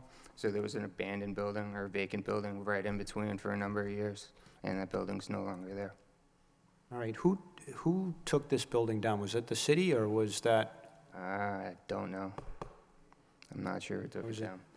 This wasn't a university property, or, no? Nope. I don't, Conditioned it. yeah, I remember it. I'm just, what's the surface of the site now?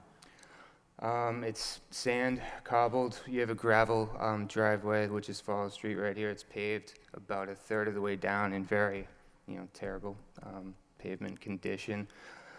The foundation's gone. There's various retaining walls, granite and cement block that are currently on the site, and it's generally in a tiered kind of state right now, but it's overgrown and weedy.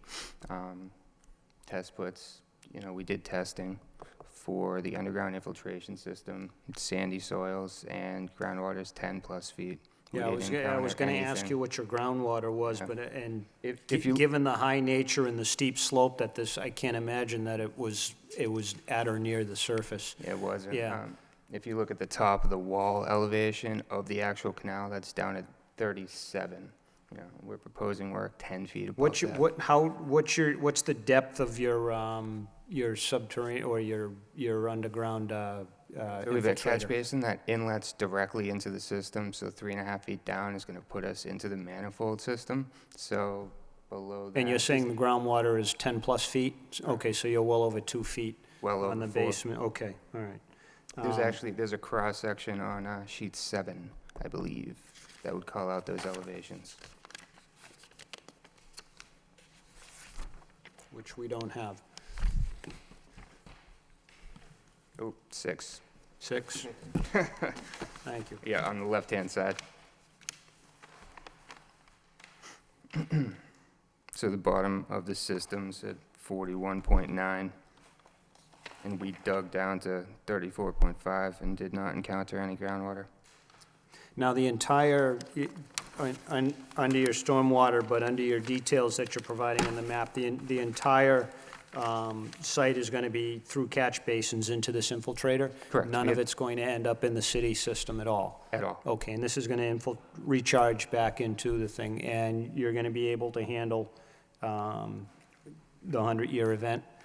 Correct. Essentially, it's a retention system for the 2 and the 10. Nothing leaves the system at all. During the 100-year event, it stages up minimally above the curb, and then discharges. Our pre to post development flow rate, we exceed, we're less than our pre-development rate. In terms of volume, we're less than half of our pre-development rate leaving the site. Okay, and do you have separators in the catch basins? And do you have a O&M plan for the clean out of those catch basins? Is the infiltrator going to be maintained, or is it going to need periodic maintenance? It's going to need periodic maintenance, and All right. it's included in the O&M manual. that All right, was and there'll be submitted. access to that? Okay. It was already submitted to the city. All right. Is this, and if it does, do you already have it, did this require planning board approval? We went to planning board last week and received approval with that. We're going to ZBA tomorrow night, I believe. I'm assuming you're catching the roof drains too? Correct. And that's part of If it? you look right down the middle of the site, you can see where the roof drain's tying into the manhole. And there's a note right on there stating that all roof drains need to tie into that system. Okay. I don't have any further questions. Commissioner Varnum? So you're collecting all of the runoff from Falls Street? Correct, from all of the improvements. There's a catch basin proposed at the end of Fall Street along with curbing to capture runoff. Now, you're removing stone posts along the back of the property? I believe that's the intent of my client, whether he wants to Is there reuse them a on fence or site. something replacing those? Is there a No fence, guardrail or a fence or nothing. something? There is a guardrail in the section. If you take a look towards the end of Fall Street, there's actually a bit of a sharper elevation change down to a landing. In that section where any vehicles would potentially come into a situation that was dangerous, that's where the guardrail is being proposed. Everything else is pretty heavily wooded, and there's no real access down to that section. We cannot guardrail the end of the proposed improvements on Fall Street because there is Massachusetts' own land by the locks and canals. They need to keep access to that section. I guess that's all I have. Commissioner Lovely? Just a quick question. And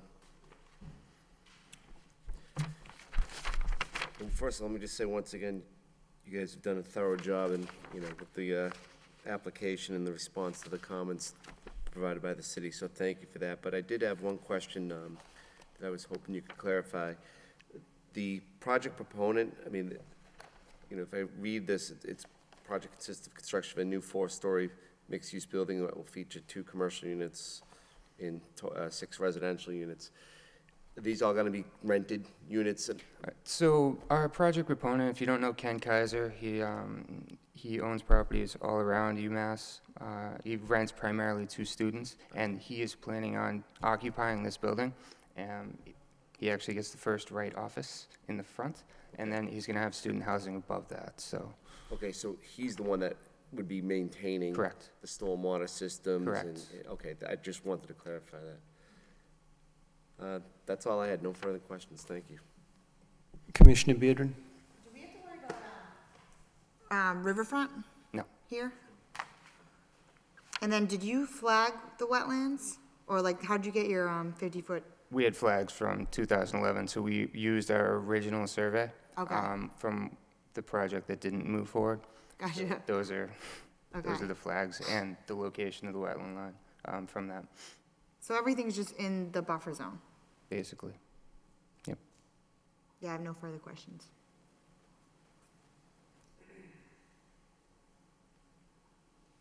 Yeah, it would be, even assuming the northern canal would be well outside of the riverfront area anyway here, and it's a fairly well demarked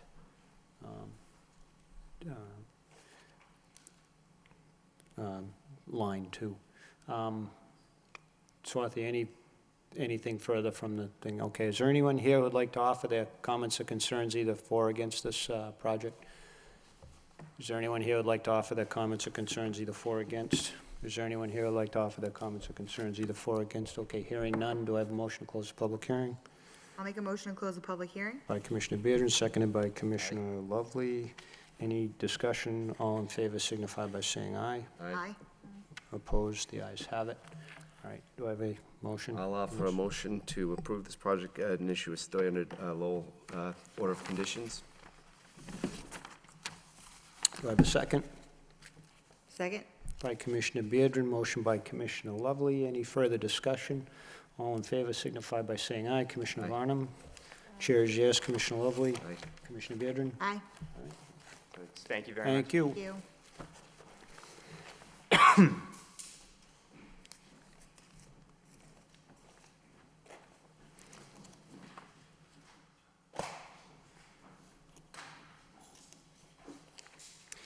Moving on to the, next item on the agenda. I would have remembered that 2 hours ago. Request for certificate of compliance, Ocean City Development LLC, concerning DEP file number 206-0516. Project location is 24 Bigelow Street.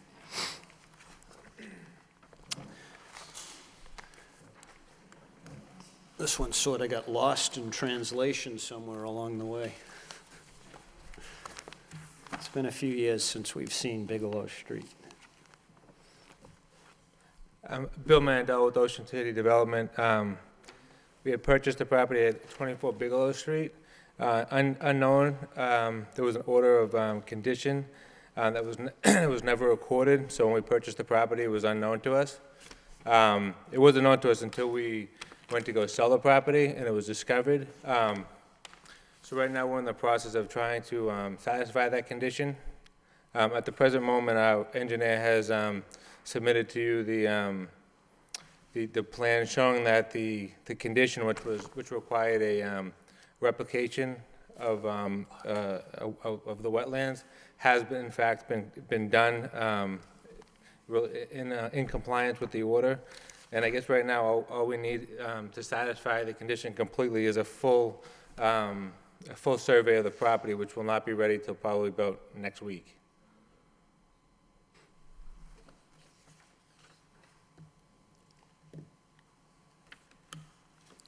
When you say a full survey, what do you mean by that? What's that? Well, you said a full survey of the property will not be available. Because I believe what he submitted to you was he showed the wetland on the original plan that was submitted before the house was built. We don't have one to go with as-built. So he didn't redo the survey, he just showed it on the original plan. But that plan wasn't done by us, it was done by the builder of the house in, I think, 2002. Well, I'm looking at an as-built. What are you telling me about the as-built? I think that was the proposal as built, right? Well, it's an as-built or it isn't an as-built. It says as-built. And it's stamped and it's signed. It does, though, all the notes in the driveway and the dwelling all say proposed. So if it wasn't as-built, that word proposed wouldn't be there.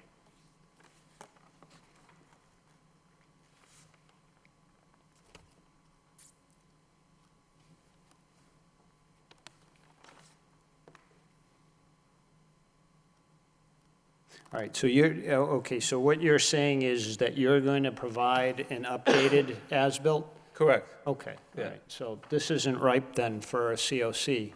I know that some members of the commission, I remember this project, I mean, we had an issue with the National Heritage Foundation, this was before Swathi's time. There was bald eagles on the site. Then there was an issue with the National Heritage Foundation regarding that when we permitted this site. We spent quite a bit of time on this. It does say it's just an as-built for the replication area. If that's only our concern, do they actually need to go pay for survey? Right, so I think it was just what you're looking at just shows the as-built of the replication area, not Not the entire lot. the entire property, which Yeah. But I'm just And wondering if I believe that's it said sufficient. we would be issued a partial certificate of compliance, but You want a full one? You want a full one, Yeah. but as I recall, though, we had conditioned a retaining wall, the driveway, the location of the dwelling, it was all part of this, the original order. And I'm not looking at the, yeah, and it's,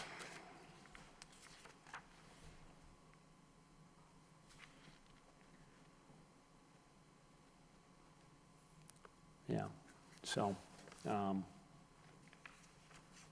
as part of the special conditions, I know you have your engineer submitted a certification that it was in substantial compliance. But if there's a final as-built on its way, that's, we need to see that. And again, I don't know, I know some of the members have been out there to look at the property, and it seems to be functioning very well from what I understand, but it's up to the board. I mean, preferably, is there due haste? Is this holding up a closing? I mean, no, you're just trying to clean up, you're just trying to to. clean the property up? We sold the property, I'm just Okay, trying to see it through for, all right. Do you have money to pay for it? Because you're gonna have to hire a survey company, correct, to do this? yeah, I'm paying for that, yeah. So correct. would you, Yeah, we gotta incur that cost. it's gonna cost them a few grand to do this. If this is sufficient, then we should just approve it. Well, that's what I guess that was my question. Is that being done, or Are are you you doing it hoping that based this on- is sufficient? Is what being done, is the Yeah, the full survey is being done at this point, we just don't have it prepared. that's what I'm saying, we'll have it by next week. Oh, all You're right, just so, doing yeah, it for that's- this meeting? No, Okay. we don't have it with us right now. But what I'm saying is you're not doing the survey just to get the certificate of compliance, are you? Are you doing the survey for other reasons? No, Would- no, no. No, just, So what we're saying is you might not even have to pay for that survey and we'll take this That'd plan. be great, yeah. We're just trying to, what happened was with this property, once it was sold, the new occupants wanted to change the deck. And then when they pulled the building jacket, they found these issues. An open, We only painted the property pretty much, it was only a 10-year-old house, we painted it, sold it. When we purchased it in wintertime, we didn't even see a backyard, actually. So we didn't have any idea that there was any type of implication. So we're just trying to help them after the fact. so you haven't already began the survey process in, I don't know, have we started the survey? yeah, it's almost. cut a it's- check yet? Yeah, it's almost done. I thought I was gonna have it for tonight, but it wasn't done, so. Who It'll probably be was, done tomorrow. who was the original developer in this property? That's I something don't know. We have no idea. I don't remember. Was that, We bought it off probably a second party after that. We didn't buy it from the person we bought it from the developer. Yeah. I mean, if it's already in process, I guess bring it in, but if you can stop it and not have to pay. I mean, I'll have it probably, I would say, If we can, we may not need it. I'm pretty sure that it's almost done, like it Done. needs, I mean, we You were proactive, right, exactly. yeah. want to get resolved. Well, I think the engineer talked to somebody, and they said that's what they said it was needed, because he called me like last Thursday or something. Yeah. And I said, yeah, if that's what we need to get it done, then go ahead and do it. So, Mr. Chairman, could we agree to issue a certificate of compliance pending the receipt of a revised as-built? well, If they've already incurred, do you have the original file with the original plan? I apologize, it was not me who reviewed the petition, so I basically had what Joe had given me. But I can definitely send that to you by email tomorrow. Part of the reason Joe mentioned the request for the complete survey was the approved plan, as you mentioned, had information about retaining wall and other items related to the structure. And there is a pond which was not part of the original filing, but it is more like an artificial pond that was created, but it is very close to the stream that is going, or the brook running through the property. So that is why we recommended a full plan. I'm just thinking, if the work's already been done and we're just awaiting this final as-built, is there a way, at a minimum, we can kind of give you what you're looking for tonight pending the receipt of that? In other words, so you don't have to come back before the commission again. Well, Yeah, I know Commissioner Barnum's was out there today. Yeah, I looked at the property. There are stakes out there in the easement area. Was the work for the replication never completed? Is that what that indicates? Those stakes are in a sort of a curve, as if The it were work for the going to be... application was done. They just never, the original developer never filed anything.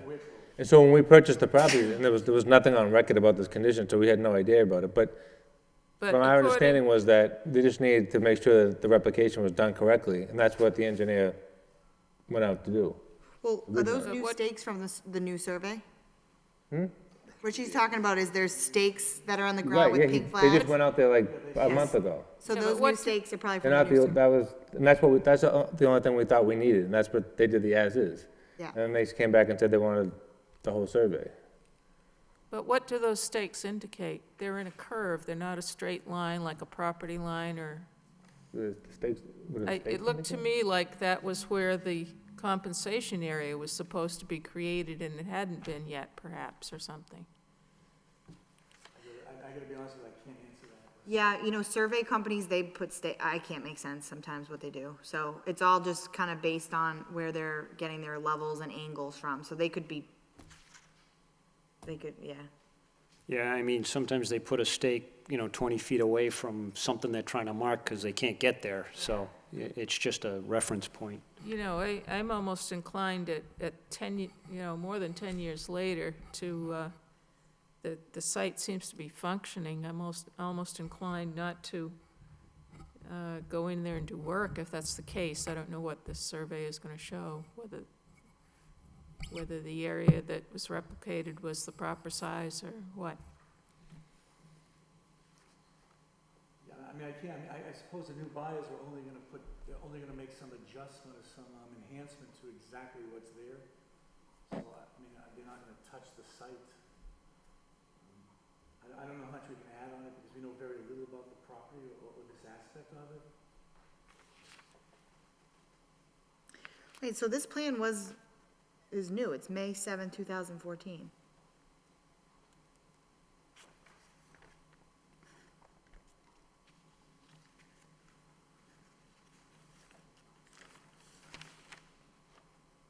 So you guys paid to get this plan done, and then now you're paying for even more?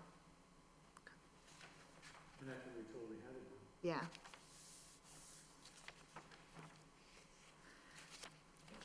Yeah. In Joe's defense, if there is other small wetland ponds and whatnot, that actually might give you a thumbs up. Maybe that's why he, The only thing that's there, what I know, what you call a pond, it's just one of those plastic containment, it's just a plastic, pond. It's little area. It's sitting there. Yeah. I mean, I don't even think it's active, it's just, the only time I noticed it was probably a few days after, right before we sold it, because we purchased the property, it was heavily snowed in there. And that area, for some reason, seemed to retain snow very far into the air. So I couldn't even actually tell there was any wetlands beyond there. Mhm. When we purchased it, I couldn't even see it, let alone know there was anything there, but it's only a very small enclosure, it's self-contained. Mhm. Pond, but I don't see it being active, so it looks like just a hole there, basically. Yeah.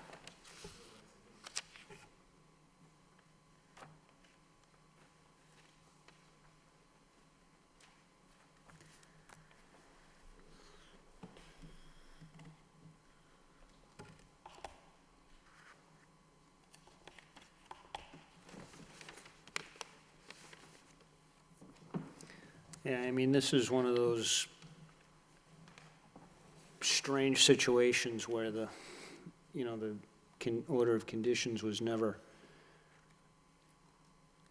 filed or recorded, and, work never should have proceeded. That's when document control in this commission wasn't all that strong.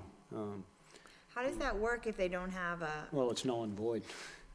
so did they? Okay. Yeah, work was done without a permit, basically, but it's, then we have an innocent purchaser that purchased the property with an unrecorded condition on the property, and they, now they're doing their due diligence and find out that there was an administrative proceeding, and Can you record a certificate of compliance even if you don't have a order of conditions recorded? yeah, they can. Okay. I'm sure your attorney will tell you the procedure that you need to do for that. You'll need to reference the DEP file number, and there'll be an attorney's certificate that'll go along with it saying that the order was never recorded.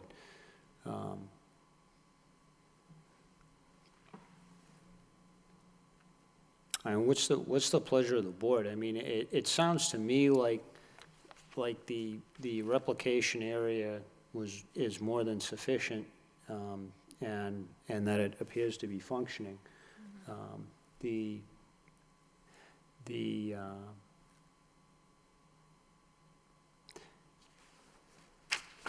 The as-built that's been submitted, at least to me, and the engineer's certification, at least to me, appears to be sufficient. I know that it says proposed, but if the engineer is willing to certify that that's, and has done so on the letter that they submitted dated May 13th, that the features are as on the original plan, then that's just labeling.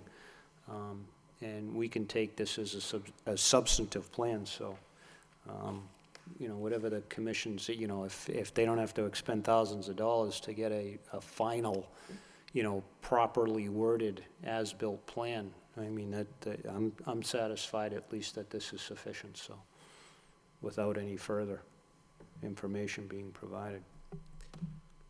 I think I'd move to issue a certificate on this. The water was flowing, there were vegetated wetland vegetation everywhere, and it appears that the wetland's functioning as it should. All right, motion by Commissioner Varnum, I'll second that. seconded by Commissioner Lovely. Any further discussion? All in favor signify by saying aye. Aye. Opposed? The ayes have it. You're all set. You don't need to do anything further. Yeah. All right, just consult with your attorney then, Ed, because he's going to have to file, or she is going to have to file a certificate, and I'm correct, the order was never recorded, correct? Yeah. You may want to, you can take the order and record it, which you may want to do. It has no valid effect, but at least it gives a reason for recording the certificate of compliance. Take that tonight with us? No, already it'll have it. take a couple days for it to be prepared. Oh, yeah. And it'll be mailed to you. But do you have access to the original file? Yes, what we can do is, we can give you a true and attested copy Right. of the order. So first record that, and then along with, in the same packet, you will have the certificate of compliance. So make sure you record the order of conditions first, and then the COC, so that it will be a subsequent page and book number. Yes. Yeah, you won't get an original order of conditions because there's only one in the file. You'll get a certified copy of it, which is sufficient to record. Does Swati have? Yeah, do we their have address? everything, yeah. And I'd call that survey company tonight and just, Yeah, let them know you don't need it. they might have done the ground survey, but still haven't done the AutoCAD part, so maybe you can get a deal. Yeah. Exactly. All right, well, it was worth, Yeah, All right, good night. thank you.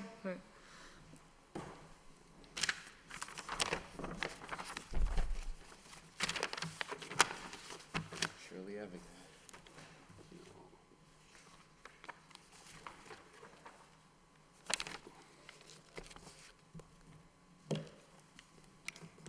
Next item on the agenda is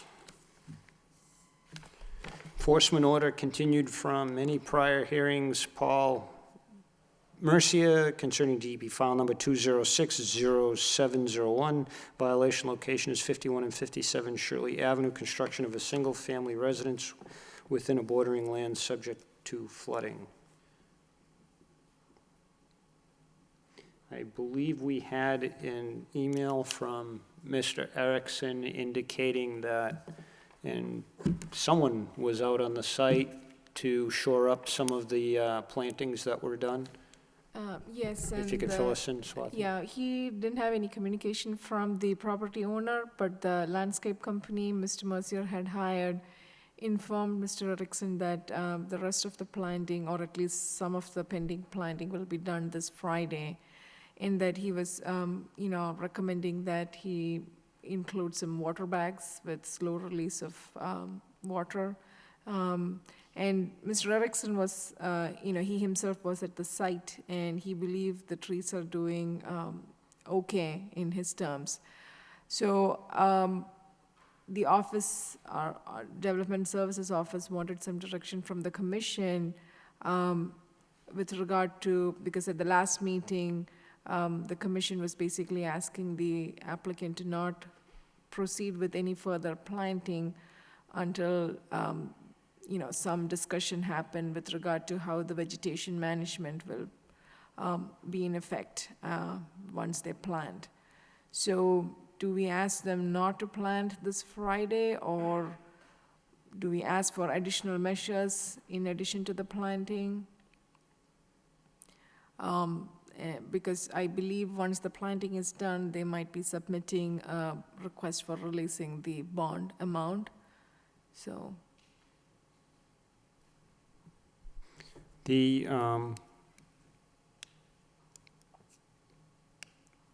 As far as the releasing of the bond amount, that's most likely won't happen until such time that the commission is typically satisfied that that the plantings are going to take and that everything's been done according to the enforcement order. That's in its entirety. If the commission is satisfied, and based on prior representations, and it was always my understanding, if the commission is satisfied that the work that has been done in accordance with the order, then we would entertain releasing some funds to cover those costs, but not releasing the bond in its entirety. Okay, so that can be conveyed back. I don't know if there's any further concerns from the board. You can convey back, I'm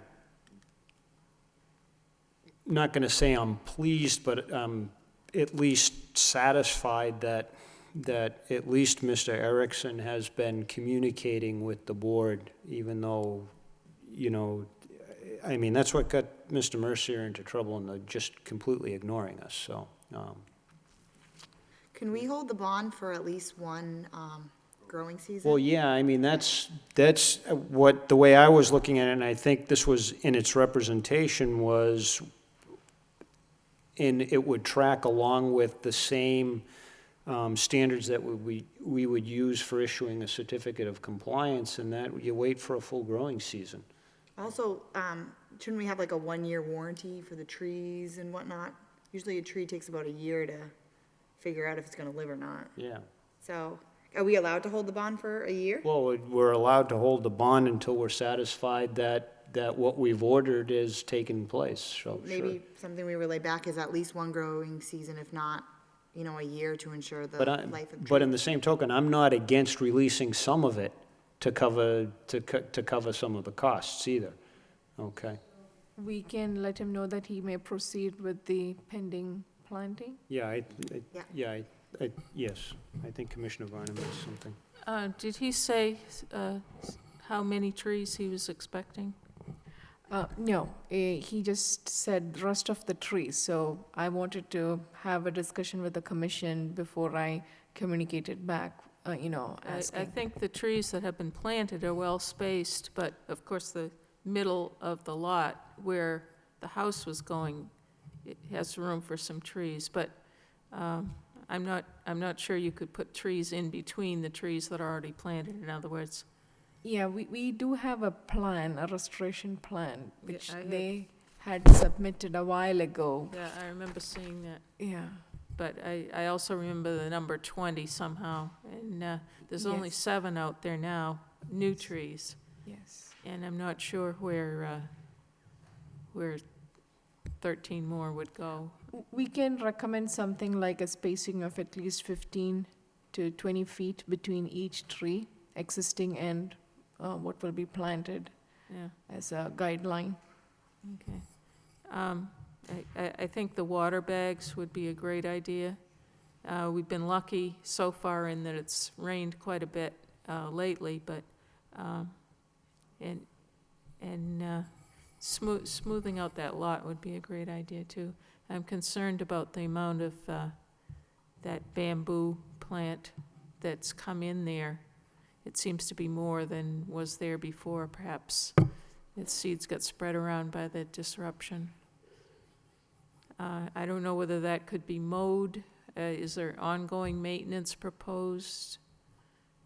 You know, as far as just having the trees live? I don't believe any vegetation management beyond the hydroseeding and planting and the tree protection was part of the Yeah. restoration plan. There seems to be plenty of things growing on the lot, but, Okay. okay. Has, Swati, do you know whether or not Mr. Mercia has appealed to the ZBA or to the courts? Or the No, Lowell not that we are aware of. denial? No. Okay, all right. All right, then we don't need to vote on anything if you just convey back our concerns and our comments. Thanks.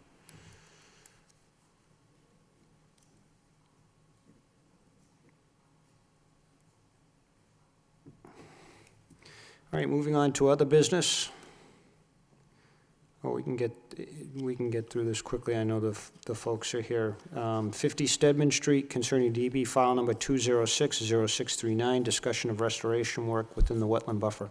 I know that the bollards have been put up and the site's been pulled back, and it seems to be satisfactory to the department. The site has been pretty much brought to compliance. The office is actually pleased that they proceeded with our former initial recommendation of the bollards instead of the shrubbery that was proposed. And the other thing was, yes, the RDA that was also approved with a -3 determination for the fence enclosure around the concrete pad that was placed within the buffer, that has also been completed. We noticed a trailer that was being, looking at some aerial photographs, that are on and off the site, very close to the dumpster pad. And we discussed with the applicant, and he said, they're proposing to remove it and will inform us if they want to locate it on a more permanent basis if needed. So we, gave them 30-day notice, so they have time till June 15th to remove that. So, but otherwise, the site has been pretty much in compliance. Okay. Do you have anything you want to add? No? All right. Okay. I do. I was at the site today, and I was concerned that some of the plantings have apparently died. I'm hoping that those are perhaps guaranteed by the company that you bought them from. But did anyone look at those to tell you what had happened? Perhaps they got too dry, or? Yeah, no, we're just kind of waiting for the company to just check it out as well. We put it in like last year, like when we met at the meeting. So I'm not sure if the timing was good or not. So hopefully it's covered by the warranty. Otherwise, we'll take a look at the situation when it comes. Yeah. Some of them seem to be planted kind of high, like on a mound. I thought perhaps that contributed to them drying out faster than if they could get some runoff water from the parking area or something. Yeah, so I guess we'll have to we just trusted the landscaper that we hired. I'm not a plant specialist or anything like that, but hopefully we could just work with them to kind of resolve it because we already paid them off. But we'll mention your comments to them saying, hey, maybe the way you planted wasn't right, so maybe you could do it, redo it properly or something. It's possible that they could fill in if there's just one gone and the ones on either side are still good. They could fill in and rather than plant another one in the middle, I don't know. But I thought the site looked wonderful, and I was thinking, you know, that grassed area would be a great place to, you know, congregate and meet and have a picnic or something. Yeah, we've got a lot of good comments about the grass. They haven't seen any green for a while, so I guess Yeah. everybody likes it. Yeah, I'd say it looks great. Thank you. All right. Thank you.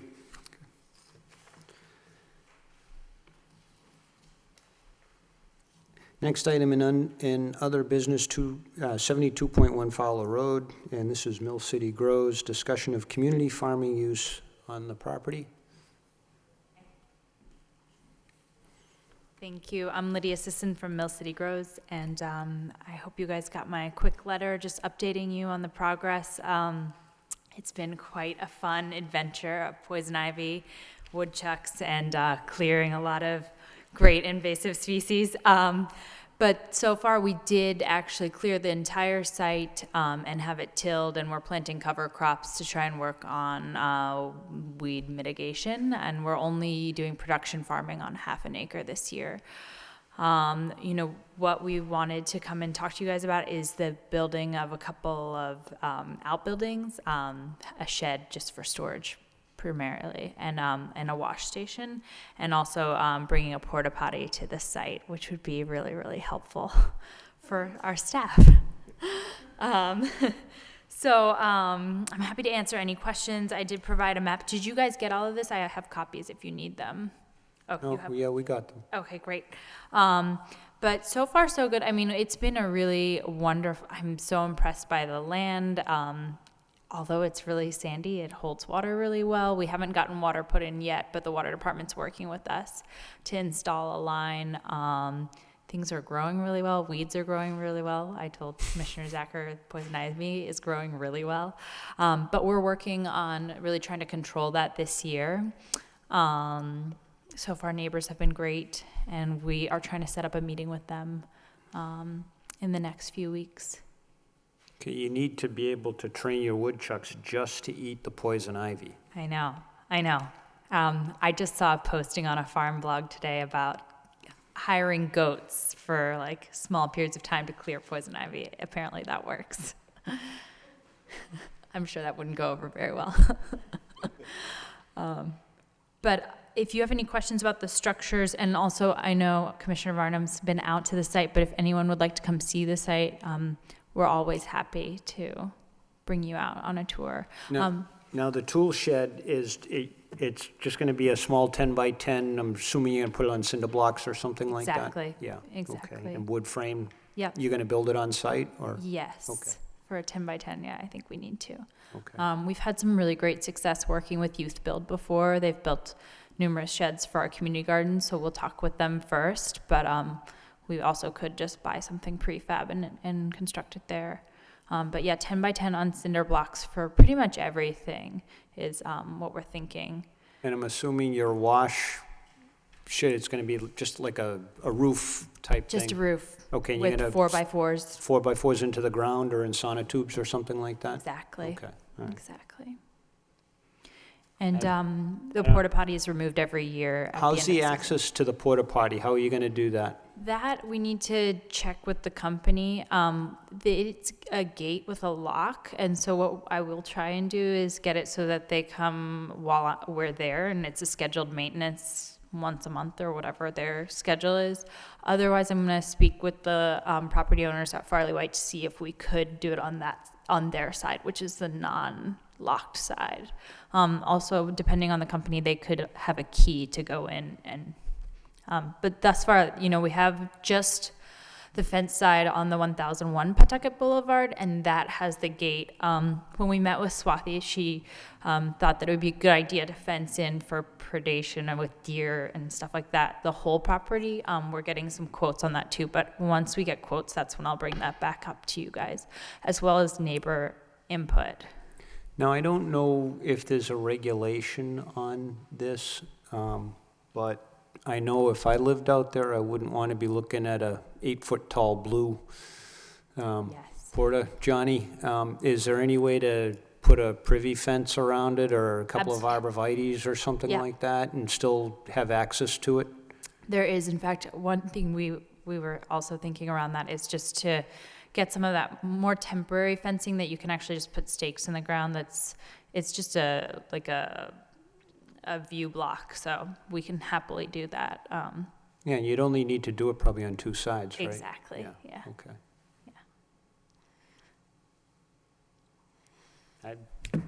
Great project, I remember when you came in proposing Yeah. this a year or Thanks. so ago, so glad it's working out. Yeah, and please come out anytime. Let me know. I'm waiting for the tomatoes, but this rain isn't helping, so. We haven't planted ours out there yet. We're waiting to. Anything else? All right. Sorry for making you wait, Oh, but no worries. Past my bedtime, but I'm sure you guys do. appreciate the update. And yeah, it's, this is, the letter, as far as I'm concerned, is sufficient. And I don't have an issue with constructing the shed or the wash station or the porta potty. I'm assuming you're gonna need a permit from the city to do that, so. Talk with Swati. Thank you. Okay. Great. All right. Thank you guys so much. Have a great night. All right, have a Thanks. good I'll evening. be in touch. What's left of it. Exactly 65 minutes of it. Lastly, 3241 Reese Avenue, and its discussion of wetland disturbance and required restoration. What's, Swati, can you fill us in on what's going on out there? Yes, so this site disturbance was observed when our zoning board enforcer and Judy Timon, the senior planner, they were at a site inspection from National Grid. I don't know if you remember, they were putting a few additional poles, and they were looking at the approved plan was for wetland replication.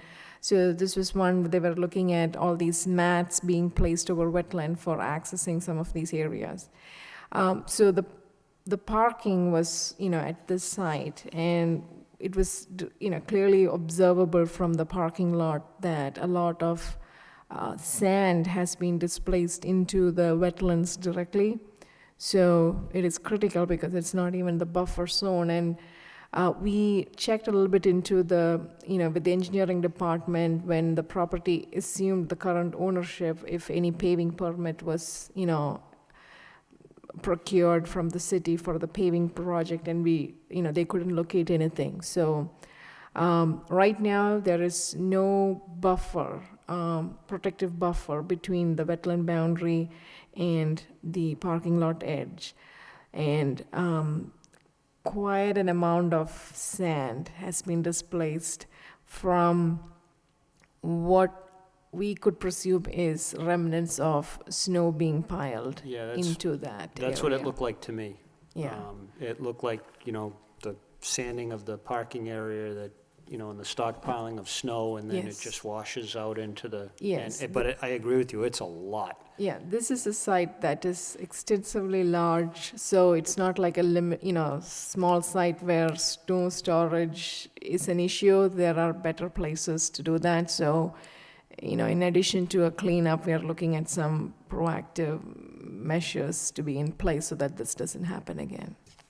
Did an enforcement order issue? No, it was not issued because this was something that happened in the past. On Friday, we notified them. This was something that was noticed on Thursday, and they immediately responded back. So we wanted the commission to, the applicant to, or the owner to address the commission and then proceed as the commission wishes to. Okay. Hi. Hi, ma'am. If you could talk into the microphone, Sure. thank you. My name's Sonia Grady. I'm the managing director over at Showcase Cinemas. So National Amusements asked me to come down here, talk to the commission tonight to see what we need to do moving forward. I've been at that building since it opened. I took over management of the building 15 years ago. So, things that are put in place were put in place when I took over. So obviously, if things need to change, I'm happy to listen to that. And I'm going to be communicating with my people to let them know what the commission is looking for. All right, well, the way I look at this is there's good news and there's not so good news. I appreciate you being here. The good news is we don't necessarily have to issue an enforcement order. You've demonstrated, at least from what I understand, a willingness to work with the commission to rectify this situation. The not-so-good news, however, is that the situation does need to be remediated. However, any work has to be permitted. Right, There's only two ways to do that. okay, One way is to issue an enforcement order. The second way is to file a notice of intent. notice of intent? Yeah. Okay, This is work directly in a resource area. It's not like and I'm not, I don't know. I mean, I don't honestly think this can be done under an RDA. I really don't, and it really can't be done just given the direction. This is work directly in a wetland resource area, and it does need to be permitted. So what I would suggest at this point in time is that you work with Swathi and Joe and the administrators and Sean, our new officer, to develop a plan and to file a notice of intent to do the work to restore that area and remove the fill and the sand that was introduced into the area. And then secondly, to develop a plan going forward to prevent it from happening again. And that generally is, one, reduction of using sand on the parking area, two, maybe putting some features in place in that particular locale to keep any infiltration, should it happen again, to catch it, such that it can be cleaned up prior to. right, And then a plan going forward to address the situation and maybe move snow storage, in a different location on the Right. site. It's a very large parking area. it is. Yeah. We're responsible for, the Cross Point side as well as the Outback Chili's and the theater. It all ends up basically on my backyard. Yeah, and unfortunately for you, that's a pretty sensitive wetland too. So Right. it services, that was a purposely constructed wetland resource and replication area. So it does serve a vital purpose. That area also, believe it or not, I think has a special designation too. Yeah, that's its own, has its own FEMA designation. Okay. There's a special addendum in the city code just for that particular area when the Wang Towers were originally built. Okay. And that whole area was originally developed. Okay. I'll have to pass that on for how far back they're gonna be digging. Yeah. Okay. Yeah, that was, when I first came on the board, there was a huge lawsuit regarding that, and kept, it's Louisa remembers, so we kept getting served, and At your houses? that was my introduction to the conservation. That was back in the mid to late 90s. Yeah. That all happened. We built in 97. Right. That's when our building went up. I know Cross Point split the property prior to that. Yeah, I came on the commission in 96, and I know Louisa was probably a year or two before that. So I have a question. If she Times does, 10. if she does the notice of intent route, does she have to hire a surveyor and get all that done? Yeah, I think we could perhaps use plans that we already have. I wouldn't, it's not, Because it's gonna ask for square footage of all the wetland impact areas, which you'll have to I estimate. think the lines are fairly well established out there. Okay, To the extent that we're gonna be making any changes to the edges of the parking, and you're gonna be introducing any features, if they were simplistic, we might be able to get away with without engineering. Something like a guardrail or a fence or, Yeah. Wouldn't it actually be easier to treat it as an enforcement order? Well, that's what I'm saying, but that's kind of a stigma too, though. And, you know, and again, you may want to discuss those two options with, you know, and, Enforcement agreement. Yeah.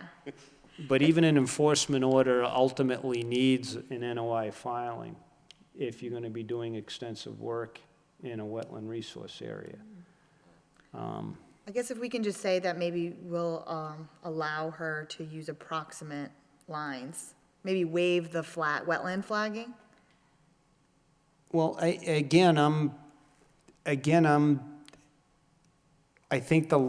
think the lines are plainly observable without a wetland scientist getting in there and flagging it, without an engineer getting in there and doing shots and whatnot. I think between Swati, Joe, Sean, and the commission, it can be done without that level of expertise. And maybe just be extra conservative if you're debating. Yeah, Not just think it is a yeah, wetland. well, yeah. Just be conservative and maybe I see the end of my pavement, and that's where I see the end of it. Okay. Yeah. Yeah, I would just be conservative with delineating approximate wetland lines and also conservative with your erosion control. Okay. Swati? I had a question because the notice of intent, checklist calls for stamped plans. So our office will not be able to, we can provide her copies of the plan, but, just like a COC plan has to be signed and, stamped by a professional, there are some minimum requirements for any notice of intent. Like the way we dealt with 98 Columbia Road. See, now you're thinking this through. Yeah. It is signed and stamped plans. So even if we decide to accept it, DEP may have a different But even expectation. if we were to do this under an enforcement order, this sort of proactive work would require an NOI filing, though. Yes, Yeah. that's what I'm trying to say. So the purpose of issuing an enforcement order, will eventually, so we can actually, since the applicant has been willing, we usually issue the enforcement order when we have trouble getting the property owner to cooperate with us. So similar situation, I'm in my mind, it is so fresh with 98 Columbia Road, where something similar happened and they proceeded with the notice of intent filing, and that was just in the buffer. That activity was only in the buffer. This is something that has directly impacted the wetland, so I definitely think a notice of intent is. It's not an RDA because it's in the actual resource areas, right? Yeah. Correct? Because an RDA wouldn't require PE signed plans. Well, I'm trying to think if, We're trying to save you money. We appreciate that. well, we're thinking out loud now. You're correct, Swati, in saying that as part of a COC request, that an engineer certifies that the work was done in substantial compliance with the notice of intent.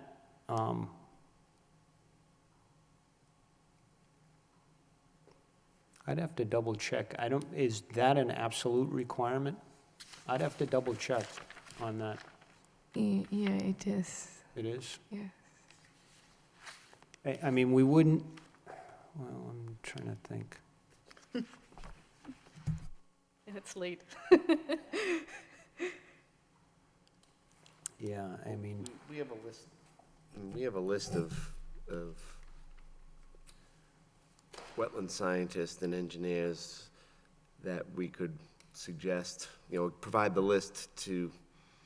What I would recommend is we have no problem sharing the plans we have on record, and then maybe those plans can be taken and site surveyed, just overlaid over yes, what's I existing. don't have a problem with that if you know, if it's readily observable that there's been no changes, as I said, the lines out there are very easy to observe. It's not like, you know, we're needing to flag the wetland. The pavement ends and the wetland begins. And it shouldn't be like the whole wetland. It can be limited to the area where it has been impacted. The issue is you may have to do a little shopping around to find an engineer that's willing to work with you and not create a lot of extra work in billable hours. Yeah. Okay. You basically would need to hire an engineer that can stamp plans and say that the Conservation Commission has waived the fact that I have to newly flag, and we can approximate impact areas. And they would have to know that. So doing that, all they need to know is they need to fill out the form for you and give you older plans that they are willing to stamp today. Okay. Or, you know, nowadays. Right. Which, I mean, they'd rather do that than not work. You know, they're gonna get work out of it regardless. Right. But if they don't have to go out and flag all the wetlands and have a survey come pick it up or GIS them in, they don't have to do, we're not requiring that, Okay. which we normally would. It's all good. Okay, so, At this point, I would suggest work with Swathi. Yeah, work with because- Swathi. okay. Not today. Oh, wait, Sean, I have Sean, that's my boss. Yes, so I've been back and forth with him on email, so he's got my. Make sure that Yes.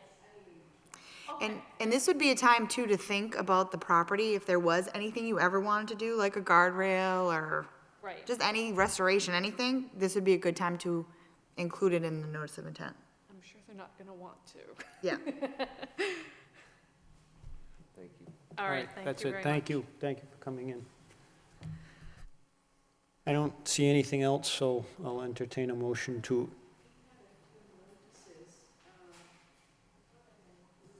The letters about the Yeah. pesticides, All the maintenance work, those are just, Yeah. we don't have to discuss them, right? just people maintaining their easements and whatnot. That doesn't fall under our jurisdiction. can I not see those? Just acknowledge them.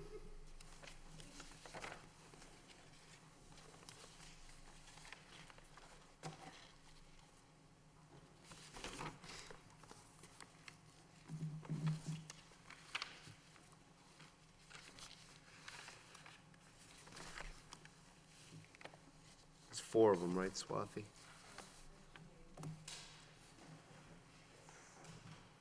Yeah, we can just accept these for filing. These are just in notifications as required, that's all. NL, what do they want? Yeah, they have a thing, this is all they're required to do, is just tell us that they're gonna do it. We have an agreement with them, with NL, about the debris removal at the gatehouse.